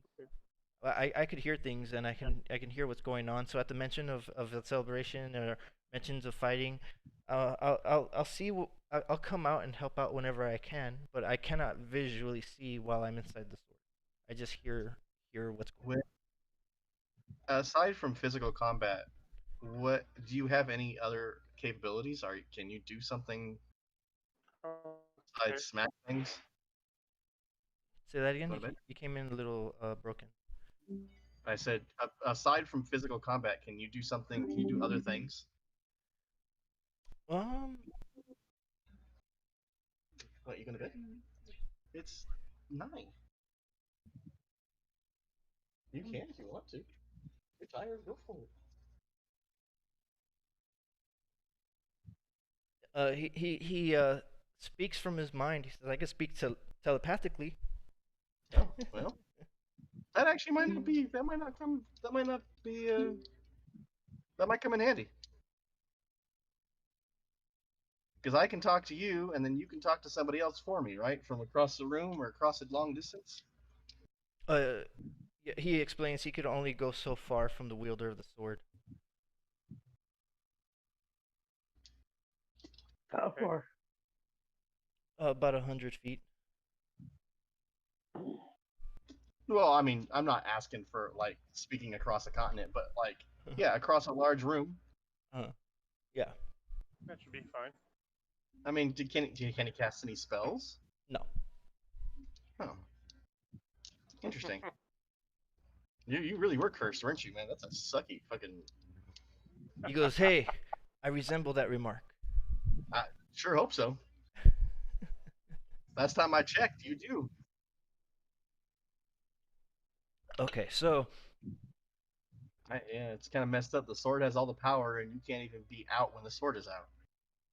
That's yeah. You definitely drew the short end, man. So you really pissed somebody off, didn't you? Well, the best bet probably would be for him to get back into the sword once He the goes, sword is out. he goes, if only you would actually know. I, I would love to tell you sometime. But yeah, he is scared of the blade. Um, Okay. yeah, and he definitely does not want to get on your bad side. He does not want to die. All right, let me. Oh, guy, you came in broken, and James, your fan is hitting the mic again. I guess I can turn it off. Hold on.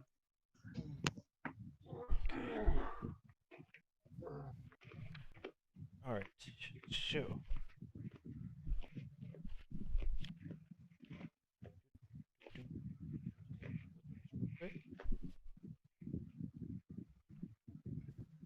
So we're trying.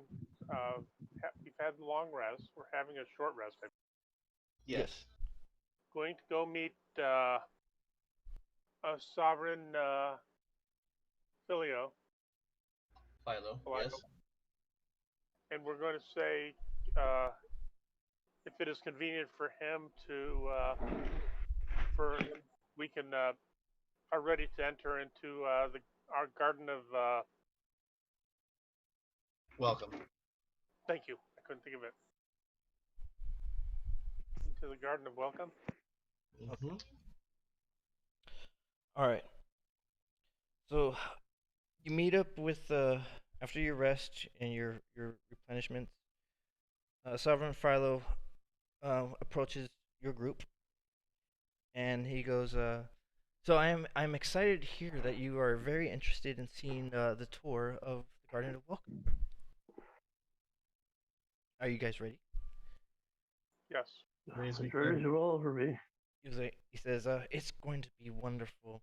As he's walking, turning around and walking, and he's explaining all the great promises of a wonderful future, the greatness for our people.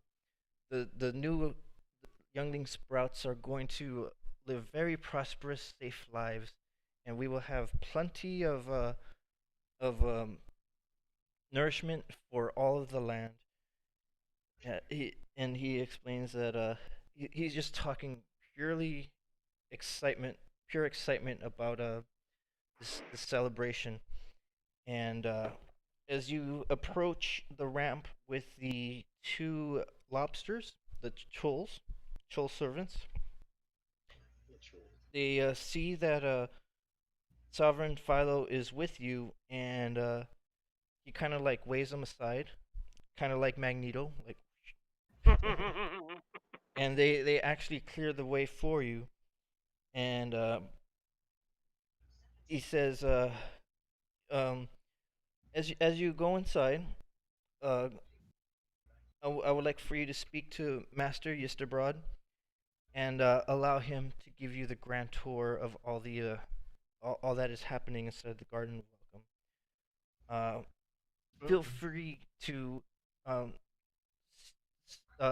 speak with him, but do not go into the far chamber with the Yistergrob. That is our sacred temple that only Mechanids are allowed to.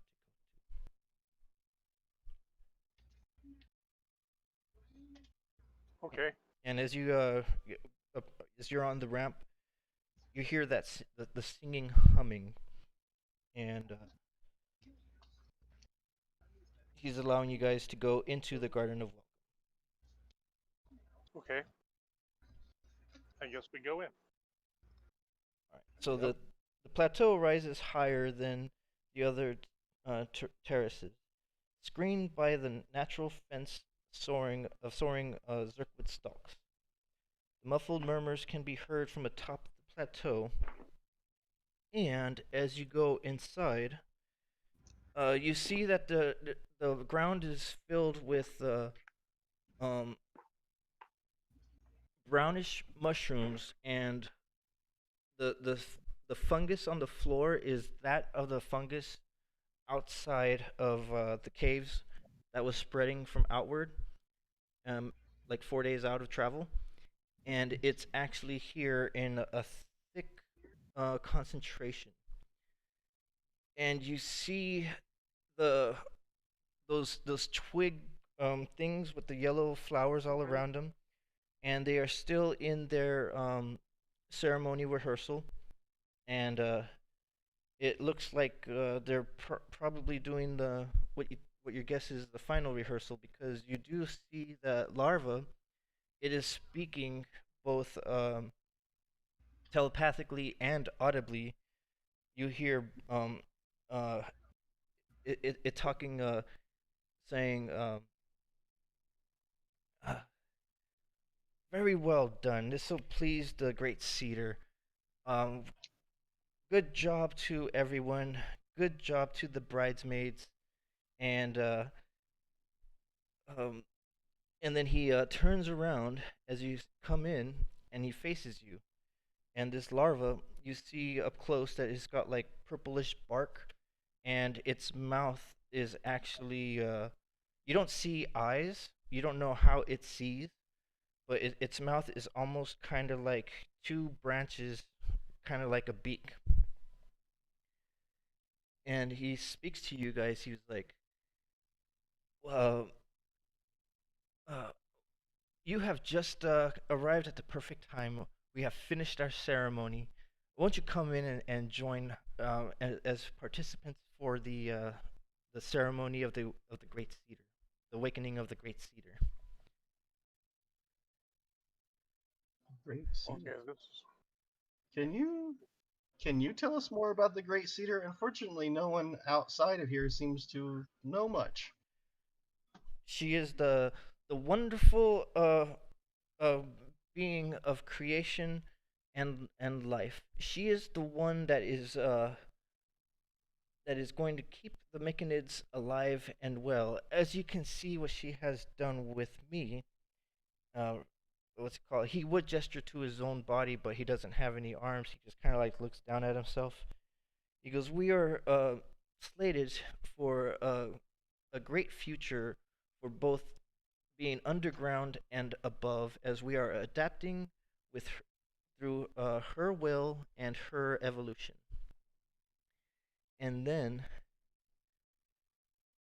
let me see, what? and he says, "Follow me."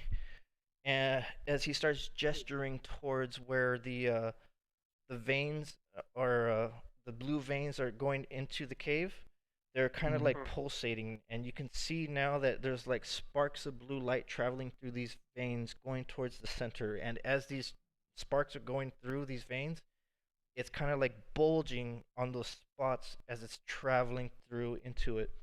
So it's like really thin, and then where these sparks are going, it bulges as it's traveling. And let me see here. As you take steps in through this fungus on the floor, it smells of rotten decay and filth. This is not Nope. Unfortunately, now's not the time.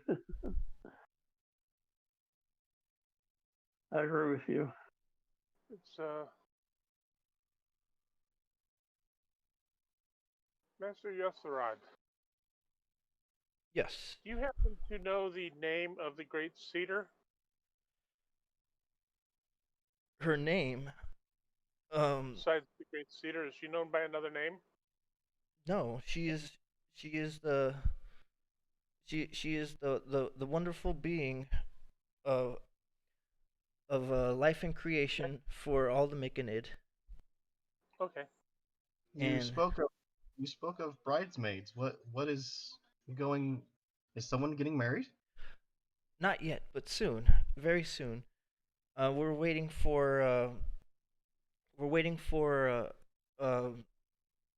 the other component, not the component. We're waiting for the seed bearer to come, and in preparation of the wedding, we're expecting him to come very soon. I am the gatekeeper. I am the keymaster. And then The, and he says, won't you stand with me in our last final rehearsal as um as what are they called? Friends of the groom. What are they called? Yeah, close enough. And Yeah. then he points to Leonardo and saying, "You will be on the side as friends of the bride." Okay. And so as you guys are going through, you see there is a what is it called? Who is that? What's the name of the people getting married? That's what I'm. It's the great cedar and the seed bearer. These, There. these, No other. You do not. They're not known by any other names, though. Correct? That you know of. Correct. Well, he doesn't say correct. He says Well, yeah. These are what they. That is what they are known by to him. yes. Correct. this is who is this that we're talking to? Worm thing. This is Just abroad. That's just abroad. Okay, that's it. yeah. That's why nobody's seen him. He's changed. Mm-hmm. All right. So as you guys are going towards the opening, you don't go in through the opening, but you start to hear the singing as the carpet. You see that it is like a huge long veil, or like the back of the dress, whatever that's called. I don't know what it's called. Mm-hmm. And The the bridesmaids, train. yeah, the bridesmaids are making sure it doesn't touch the ground. They're keeping it in as pristine as possible. And what's it called?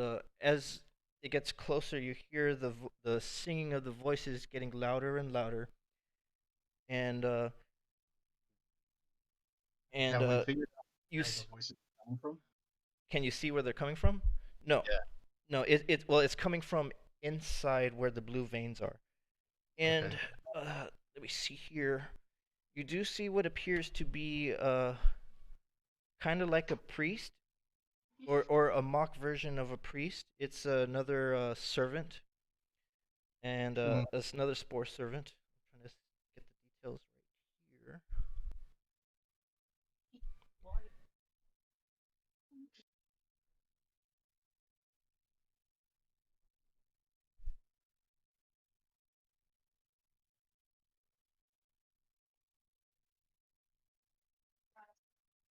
Okay, so they attached the veil to another large mushroom. It's some sort of sentient mushroom, kind of like a sentinel mushroom, but it does not have the same intelligence or similarities as the Myconids do. This just looks like it's a actual mushroom that's been, I guess, awakened, and Yeah. they attach it to its mushroom cap like it's the bride. And Leonardo, you're on that side. You're separated from Okay. the group. You're on that side. Oh, I forgot to tell you. Your dog is not allowed in here. You're still defender. I should have said that sooner. Okay. Yes, basically he'll be with Eldith. No, Eldith is with you guys. Eldith is with you on your side too. I forgot about that. She's a girl too. So We'll stay with Stool and Rumpinum. and Slice the Doppler. Maria. Okay. Yeah, I forgot to mention that. Your spider is back there with them too. Right. No problem. Okay. So Not as much. as you go closer to what looks to be a priest holding a book made of brumbled brush or brumbled Bramble. brambled intertwined twigs. It's a mock book that he's reading, and this spore servant, it's another Quaggoth, and it's not speaking any languages. It's just like rah rah rah rah rah rah rah, gesturing back and forth, back and forth, Right. and then the bridesmaids. Oh, Ms. Lindra, you're a girl too. You're on the bridesmaids. Mm-hmm. So Eldith, Leonardo, and Ms. Lindra, you're with the bridesmaids. Ront, Daradil, and fingers on the opposite side. So it's 3 and 3. Um,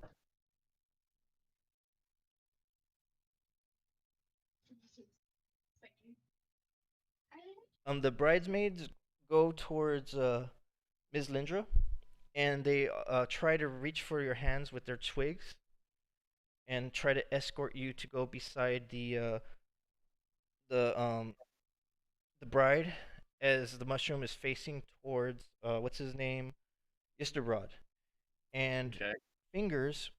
They present to you like a spongy cotton-like pillow with a halo, kind of like a ring of Yeah. twined vines, and they offer for you to um, take it. They offer for you to take it and bring it to Yisterbrod. Oh, he's talking to his wife.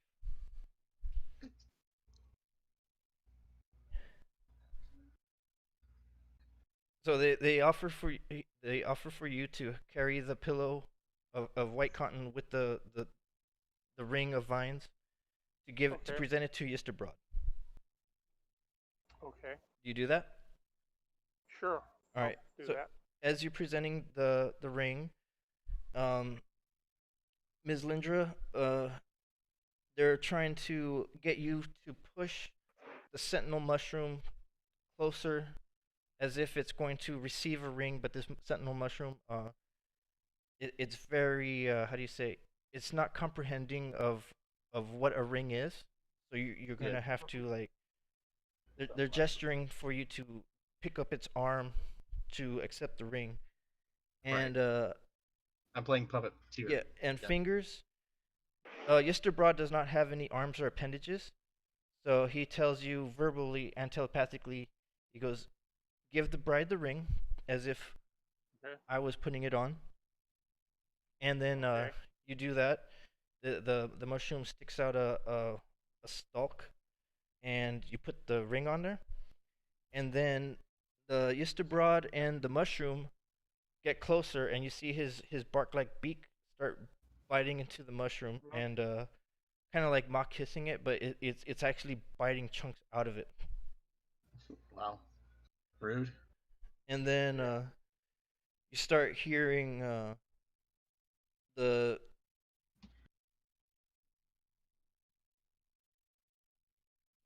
singing get even more high pitched, and Yisterbrod turns to you guys. He goes, "Now we proceed further into Yigmortis." And so that's where the blue veins are, into that chamber, and they're saying that the friends of the bride and friends of the groom must escort the bride and groom into Yigmortis. Okay. It's for the honeymoon. So you guys are going in first, right? We're escorting the so-called bride and groom. Yes. And then all the bridesmaids are following, carrying the thing, and What? Are they just walking trees? yes. Okay. So as you go inside, you pass into you pass basically those blue veins. You're seeing that the illumination of the blue light is actually reflecting off of your bodies and illuminating yourselves in that bluish hue. To the right and to the left is those dark ravines, and straight ahead is the heavy mist. And that mist, as get closer and closer, the humming noises, the holy songs, goes back to a deep groan, a deep bassy sound for music, and the low muttering grows louder as you reach the top, turning into a symphony of moans, cries, and hisses. The only light comes from a few glowing mushrooms along the edge, but even in the gloom, you can't miss the source of the sounds.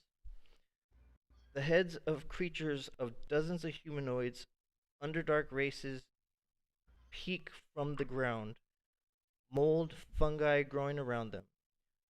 One voice calls out loudly in Undercommon, a female drow fighting to speak. And it's almost like a kind of like a cabbage head enveloped by leaves. And it says to Ms. Lindra, it's just the head. You don't see the body. You just see like the face. And it says, "Please, for your gods of light, kill me." She manages to stir within her living grave, raising a spider medallion half embedded in the bloated growth of what was once her hand. Half her face is rotten and pustulate. Half her face is rotten and pustulate, and a bed of sprouting, and a bed for the sprouting of scores of tiny mushrooms. And she says, "The great cedar, trap. She's the lady of decay, Zugtamoy." And right when she says that,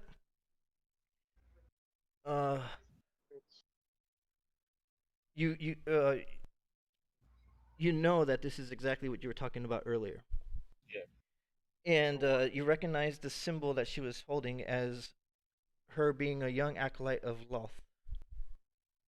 And, let me see. Really screwed up. No, we didn't.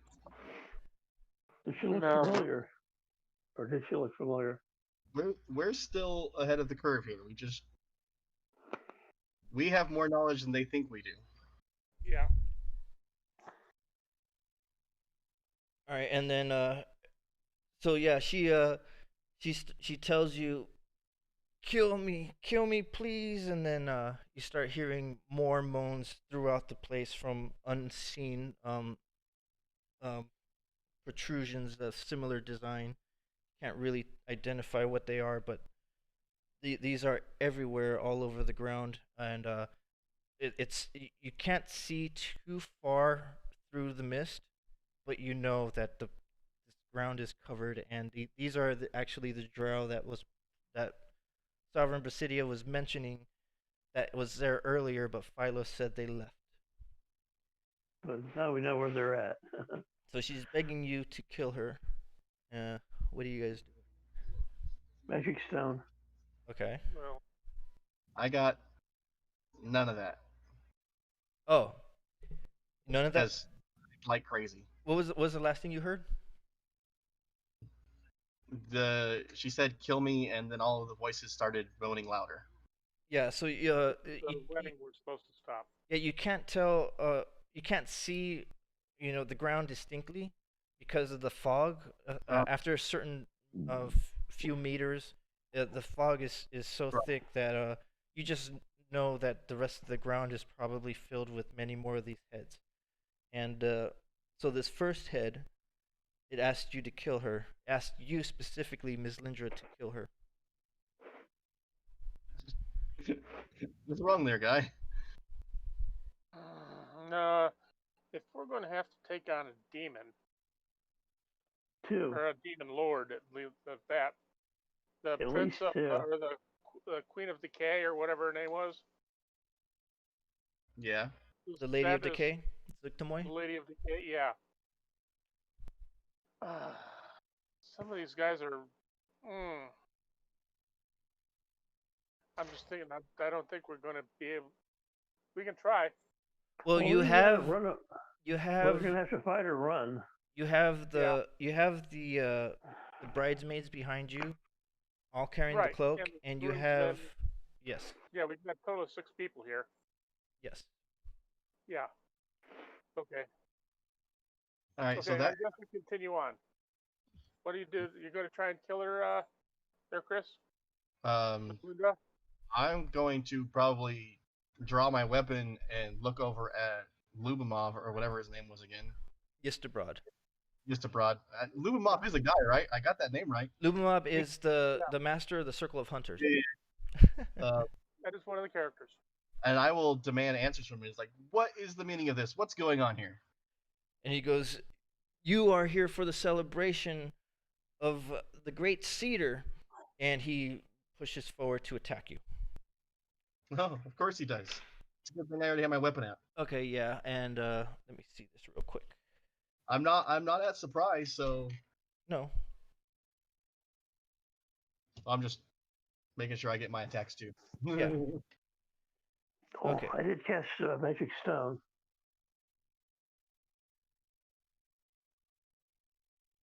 All right, so he tries to slam into you, like dive into you, and he misses with the wonderful 4. Yeah, all right. 4. And what's it called? Let me see this real quick. Sorry. Okay.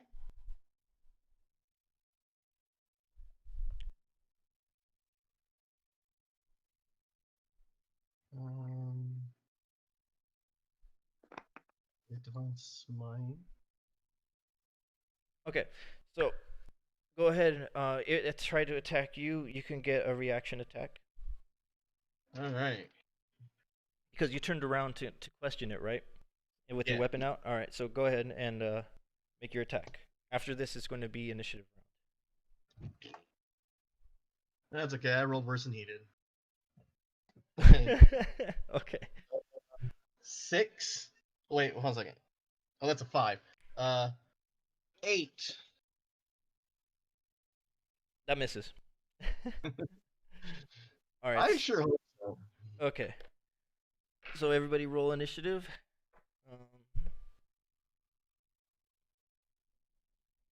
Okay. Of course, 20. the natural 20. 16.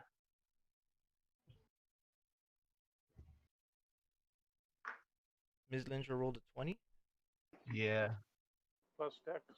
No, I rolled a natural 20. I don't get a plus to my dex. Okay. Leonardo, you said what? 16.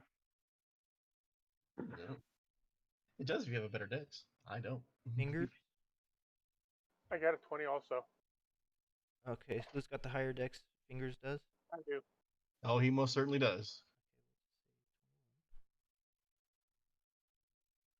And so I'm going to narrate the battles for Darendil, Eldith, and Ront. All right. Oops. Why did I just close the book? Professional. Fighting stuff. So I do it. Let me write this down. I have cleric.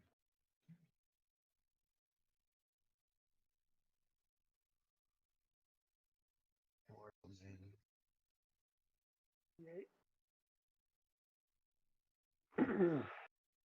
Plus a D8.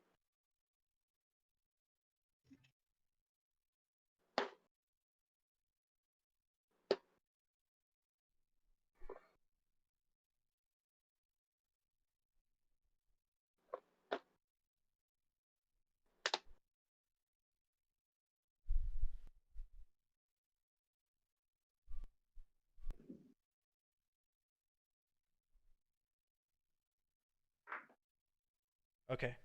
So, first is going to be those bridesmaids, and they're pushing past you guys with the cloak. Eldith, Darendil, and Ront are engaging the bridesmaids because there's probably around 30 of them all around this thing. Yeah. There are other sentinel mushrooms around here, and Fingers is first. Okay. How large is this master Just abroad. Ishirad? He's pretty. He's a large-sized creature, but I'm gonna say he's probably around. He's very bulbous and overbloated. So he's. Okay. Yeah, he's Okay. Just imagine fat. A Right. fat caterpillar. Okay, pull out Dawnbringer. Bring it to its minimal setting of 10 feet, 10-foot radius. Okay. Now I was going to try and step away from Miss Lindra and You're already away from her. Leonardo. Yeah, because you were separated from the sides. So, right. And excuse me, attack. I guess attack master Yesterrod. Okay. For that is a 13 to hit. All right. So you try to swing, and somehow, it's with its big, massive body, it maneuvers around, just like it dodges your swing just by pushing back a little. You missed. And your bonus action is probably going to be a psychic dagger.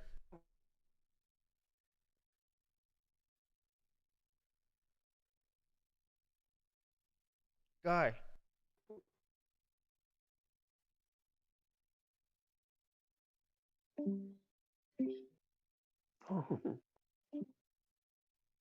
That's okay. I think. Yeah, Dan, I'm just finished. I think Dan died too, because. No, I'm kidding. You were holding that really well, dude. Oh. Yeah, really. All right. So, do you want to use your bonus attack to summon, to call out, psychic dagger? Well, we could. Yes. Okay. That's right. Yeah, grab a dagger too. It's Okay. a bonus action. Thank you. Ms. Lindra. Yes. My turn? Yes. So, Fingers brought out his sword, took a swing, and he just goes like, and he missed. And right.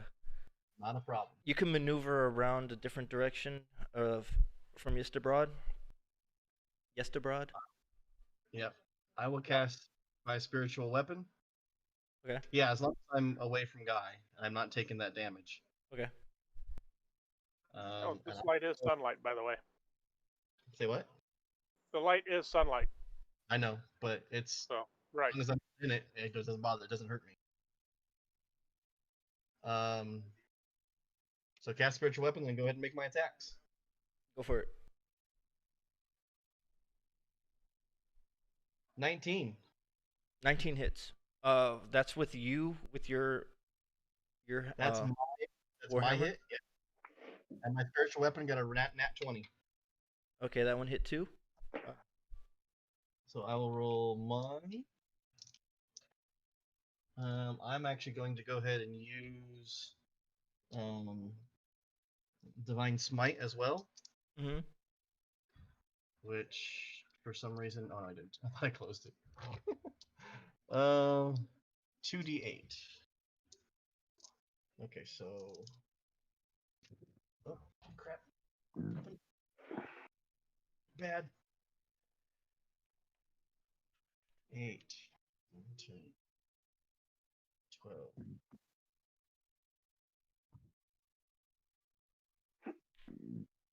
18, 19, 20. 20 points of damage from me.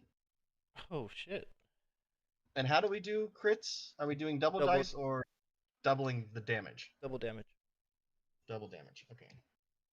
So the spiritual weapon is going to do max damage. 24 points of damage. So he just took 44 points of damage.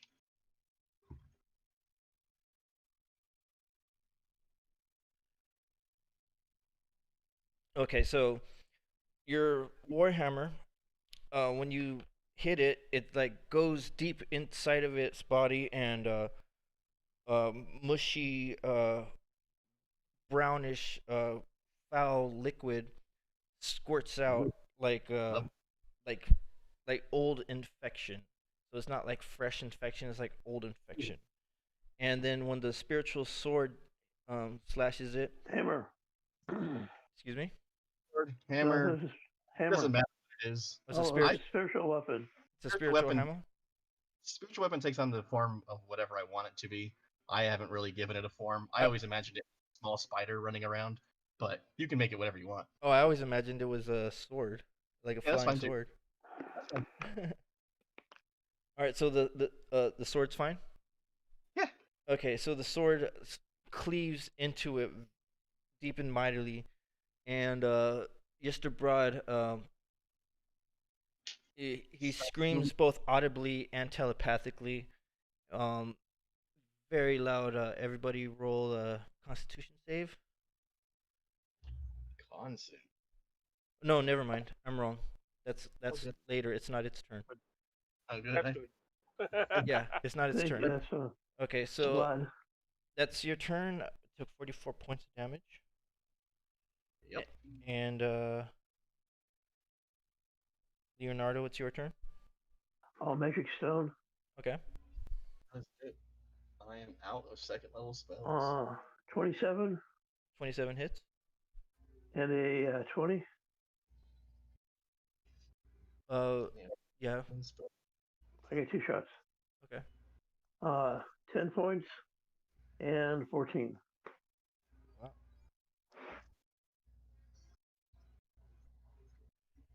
Okay. All right. So as this is happening, all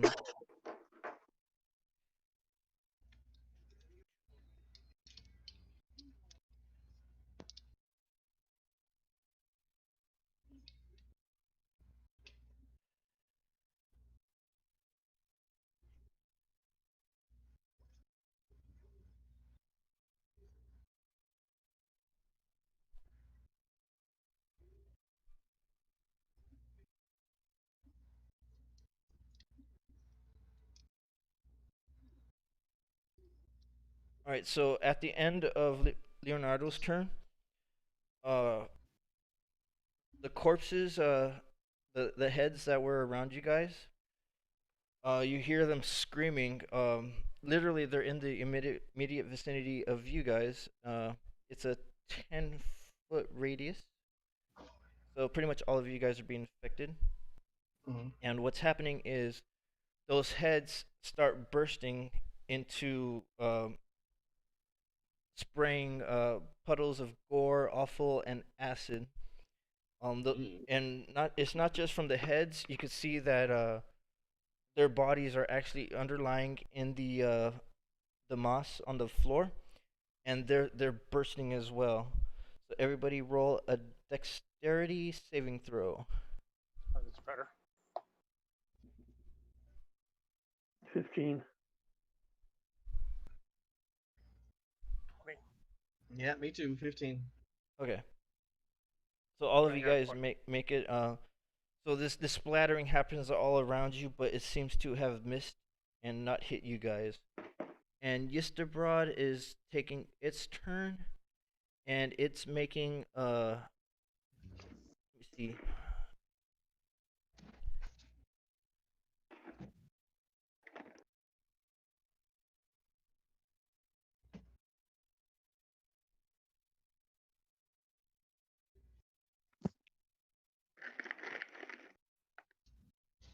Okay, so Yisterbrod, he's from his body, he's releasing spores that spill out in a cloud over a 10-foot radius sphere centered from it.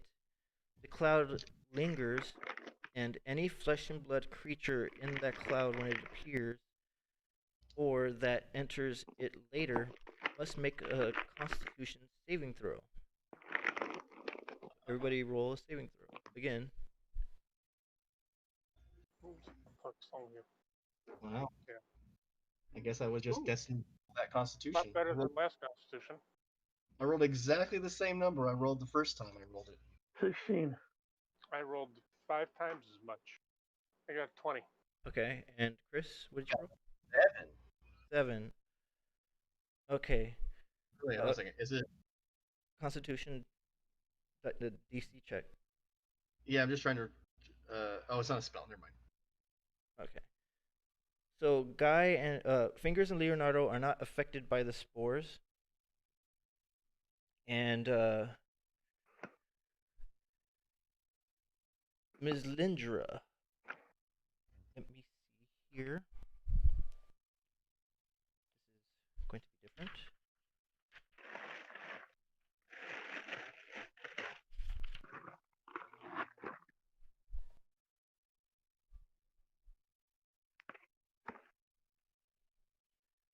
Oh, this is exciting. Where is it? Roll 0 through 100. Or 1 through 100. Ooh. That's always interesting. So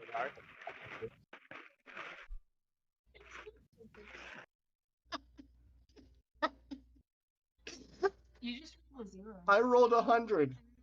Okay. Yep. Okay.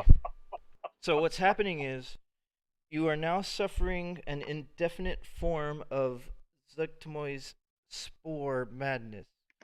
And you are constantly scratching at unseen fungal infections all around your body.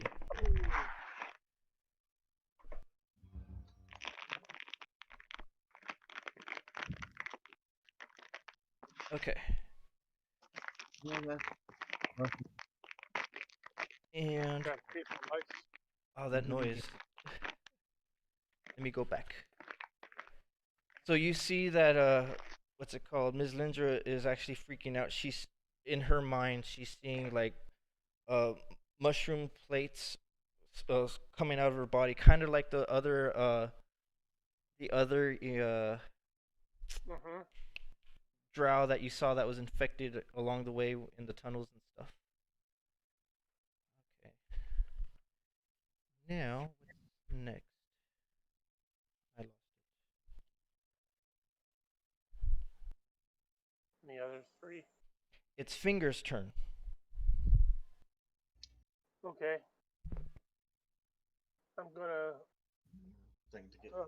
swipe with my sword, and then follow up with the dagger thrust. Okay. I would say you might as well call out the demon. Your shadow 21 demon, to hit with whatever. the sword. Okay, 21 hits. And this is not on dead, so it only does 1d8. Okay. So 6 and 5, that's 11 points of damage. And for the dagger, I even rolled even better with that. That's 25 to hit. Yes, he is. Okay. And that does 3 points of damage. That's psychic damage. The other one was radiant damage. Okay. So it's not really flashing. Yeah, some of my damage is radiant, if that matters at all.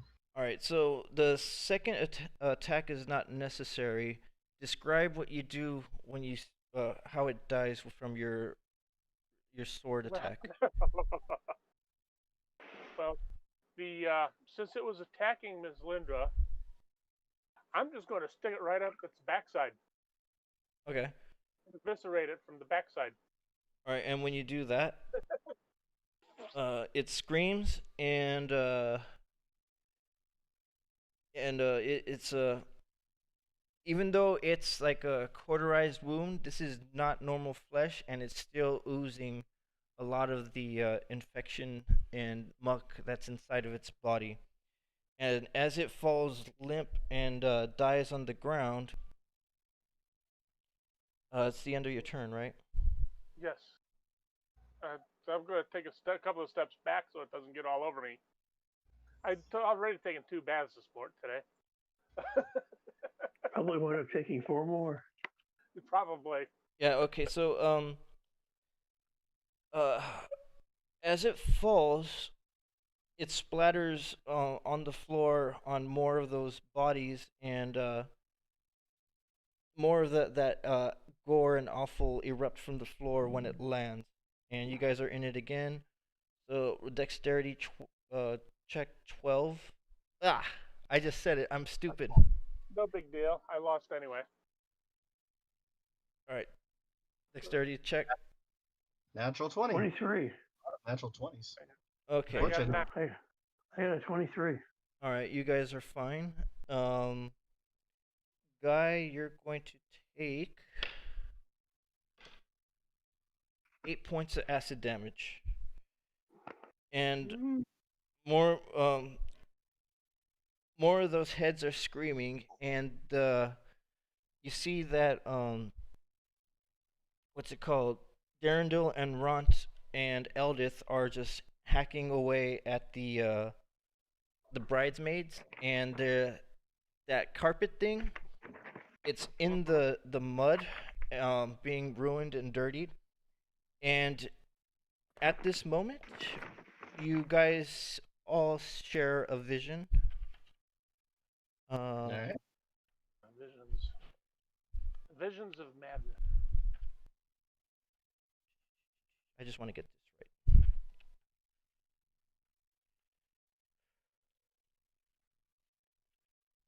Oh man, I have to go to the back of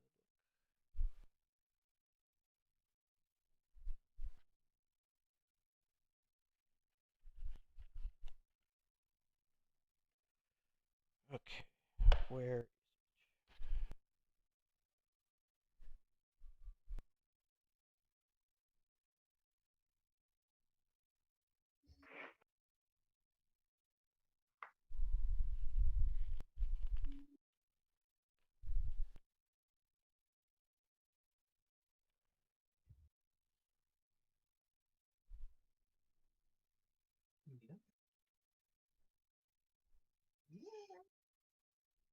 I doubt if this is going to be visions of sugar plums.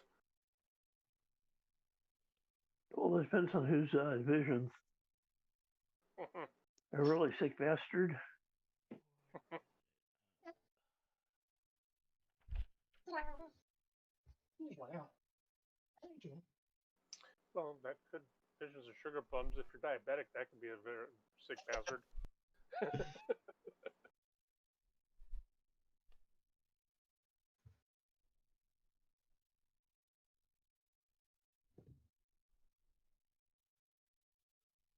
Yeah, I've known of people who were on the insulin dependent with shots type.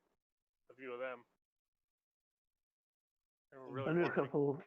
Well, unfortunately, I knew this one guy who was insulin dependent, and he had he liked sugar too much. Okay. Oh. So the tableau of the mock wedding and the fight is replaced by visions of inside of a great tower. Spiraling stairs and balconies are carved into the walls, with the interior lit by phosphorescent patches of mold growing in whorls. In the center of the open space floats a humanoid figure, woman-like in form, but made entirely of fungi and mold. She is easily 3 times the height of the fungal bridesmaids that move up and down the spiraling stairs, tending to their giant mistress. They croon a strange, soothing song as they weave the substance of the giant figure into delicate lichen veils and a long mycelium train like a bridal gown. That's what you all have a quick vision of. And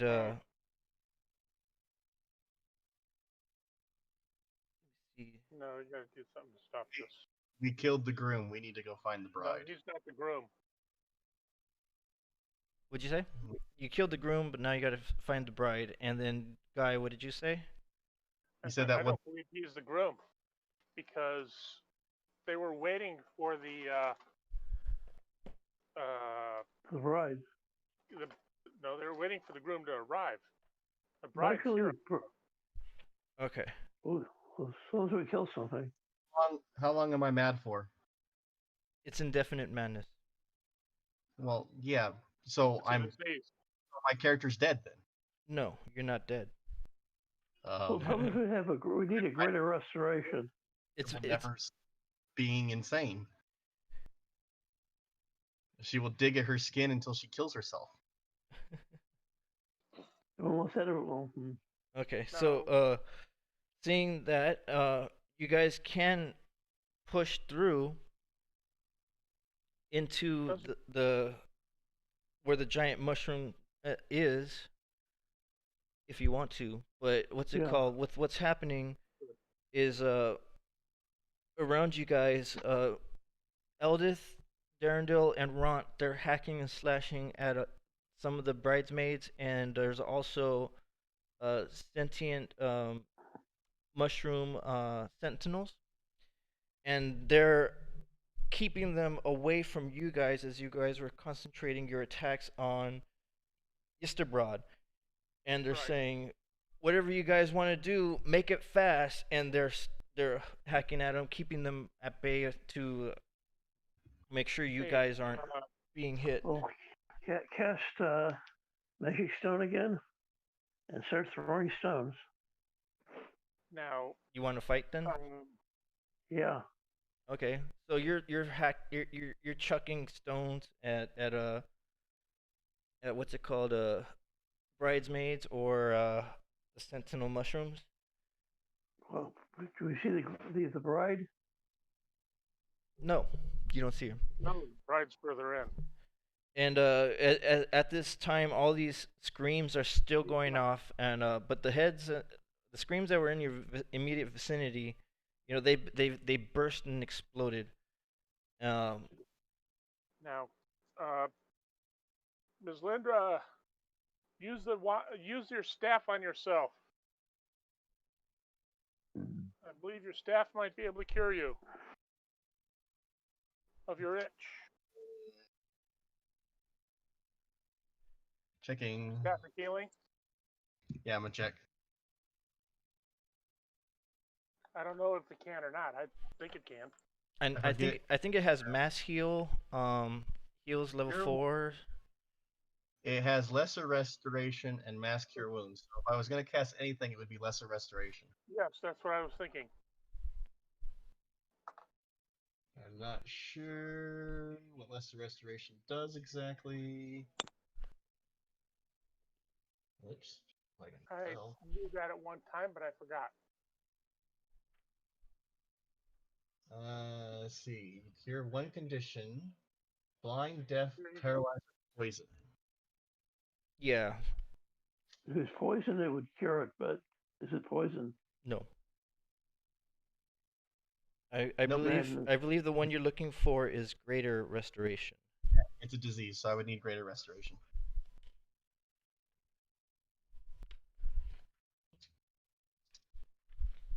But that was good. And you don't use it, right? No, I wouldn't. No, I mean I have my senses, right? Yes. I looked this up just so I understood better what's going on with me. It's almost like a nervous tick that I have now forever. Yes. Until we can get rid of it with greater. Your restoration won't do that either. It doesn't break my brain. It doesn't break insanity? No, I believe in madness is cured by greater restoration. I could double check. Greater restoration. It's reduce target's exhaustion level by 1. Ends the following effects: charm person or petrify effect. Removes one curse or attunement to one cursed item, or any one ability score reduction, or 1 max hit point reduction. You know what the funny thing is? Okay, here it is. It says right here. It says, curing madness. A calm emotion spell can suppress the effect of madness, while lesser restoration spell can rid a character of short-term or long-term madness. Depending on the source of madness, remove curse or dispel evil might also prove effective. A greater restoration spell or more powerful magic is required to rid a character of indefinite madness. Okay. Okay, so read that again. Read that part again about what lesser restoration does. Lesser restoration will do what? Short-term and long-term madness. So this is not either. This is indefinite. So short-term is 1 to 10 minutes. Long-term is 1 to 10 days. 10 times 10 hours. Oh wow. And indefinite madness is indefinite. You know the funny thing is, I'm not cheating. I just wanted to go and look and see what what exactly this is doing to me. So I went and I looked up the table Mhm. of what that madness can do to me. And Oh believe it yeah. or not, this is probably the best one. Seriously, the other ones actually make me go insane. Like your mind slips away. You see older visions of reality. Periodically slip into a catatonic state. You, Yeah, I think the better of the bunch. you're looking at the Madness Zictomois Magnus. Yeah, I'm looking at the D100 list. Okay, It's only yeah. let me see, because I believe there is one where if you're infected by spores. No, I can't even say that. That's game in the game. Never mind. Yeah, I'm trying not to go too far. I found Yistabrod. I only went down. I looked at infested spores. I Uh-huh. found that it's check on table on the madness of Zuktamog, Appendix D, and I just went and looked that up real quick to see what the madness table is, Yeah. just so I understood better what's going on. So I'm not crazy. I'm just constantly scratching myself. There you go. I am crazy. Okay. So Okay. So we need to continue on deeper into this pit. Yeah, either you go in further Believe that there's something. or fight your way out. But whatever's happening, Leonardo's engaged. He's throwing stones. Darendil and Eldith and Ront, they're holding off bridesmaids and chamberlains of Suktamoy, the sentinels, the awakened sentinels. Let's finish off these. Turn off Right. my sword so I can get next to Ms. Lindra. Okay. All right. So. I'm keeping the dagger though. All right. And what we're going to do is, let me see. Stop right here. Because you have, it was something like 30 bridesmaids and then they were taking them on. So what's left is like 12 bridesmaids and 6 chamberlains, the sentinel mushrooms. So that's going to be like a whole nother hour. So we're going to stop it right here, and you guys can decide throughout the week if you want to continue forward into Yigmortis or go back out.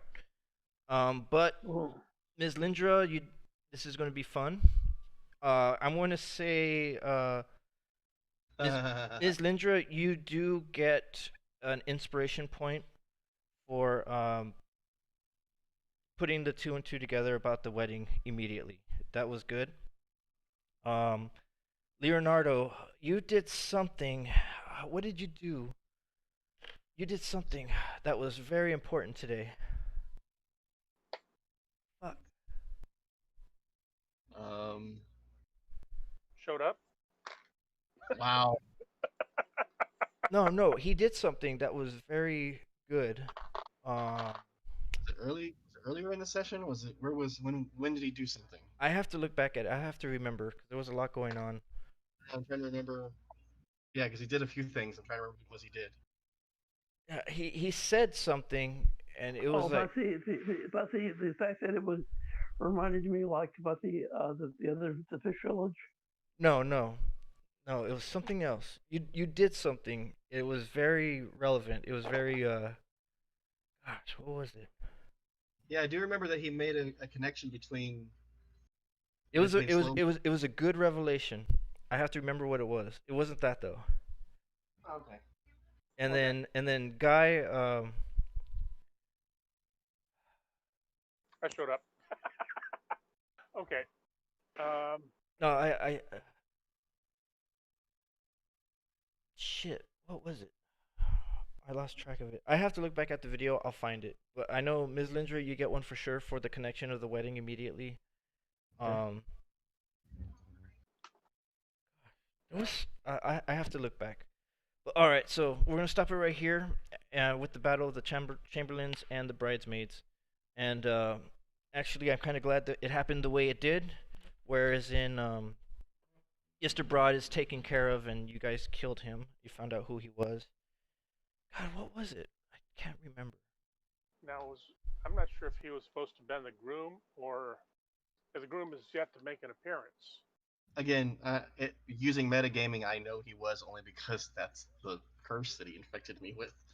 Right. So that's metagaming and out of character knowledge. But as far as in character, we don't know.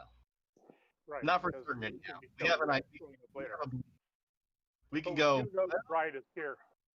Yeah, we do know the bride is No. here. All right. We definitely have to kill her, though. The question Right. is do we want to go out, report what we found, take care of the other? That's what it was. Who was the one that mentioned the Nyogi Society? That was Guy. That was, Okay, you get an inspiration point for that. What was it that? I have to look back, James. You did something that just made me like. Good. made Yeah. it tingle. All right, I'll figure it out. I'll let you know what it is, but we know for sure Guy and Fingers and Ms. Lindra get inspiration points next week. Well, I think based off of what you're saying, I think we're all gonna get inspiration points. You just can't remember what it was. Probably. Yeah, I could be wrong about James. Though. Sorry. Ouch. Oh man, no. He What gets was an inspiration point for fighting without his steel defender. The whole purpose of it. Yeah. possible? I have to look. All right, you guys. Alright. I hope Alright. you had fun, and I hope that this was actually something more towards like not end game campaign, but you're actually doing something that's related from the beginning of the game. There Yeah. you go. Now theoretically this could be end game too, if it was a lower level encounter. I think this was just step one of a multi-step system. Of course it is. Of course it is. Yeah. For some of these like modules they used to have, levels 1 through 4. Oh, also, guys, Like, this would be the boss fight. I don't know if you're gonna look back at the videos on my channel, but I did the D&D game earlier, and don't watch that video. It's called Out of the Abyss Alliance. But don't watch it. It's going to give away stuff. All right. After you've passed this part or that part, I mean, then you can watch it. I think it was pretty cool, but I want you guys to see it, but just not right now.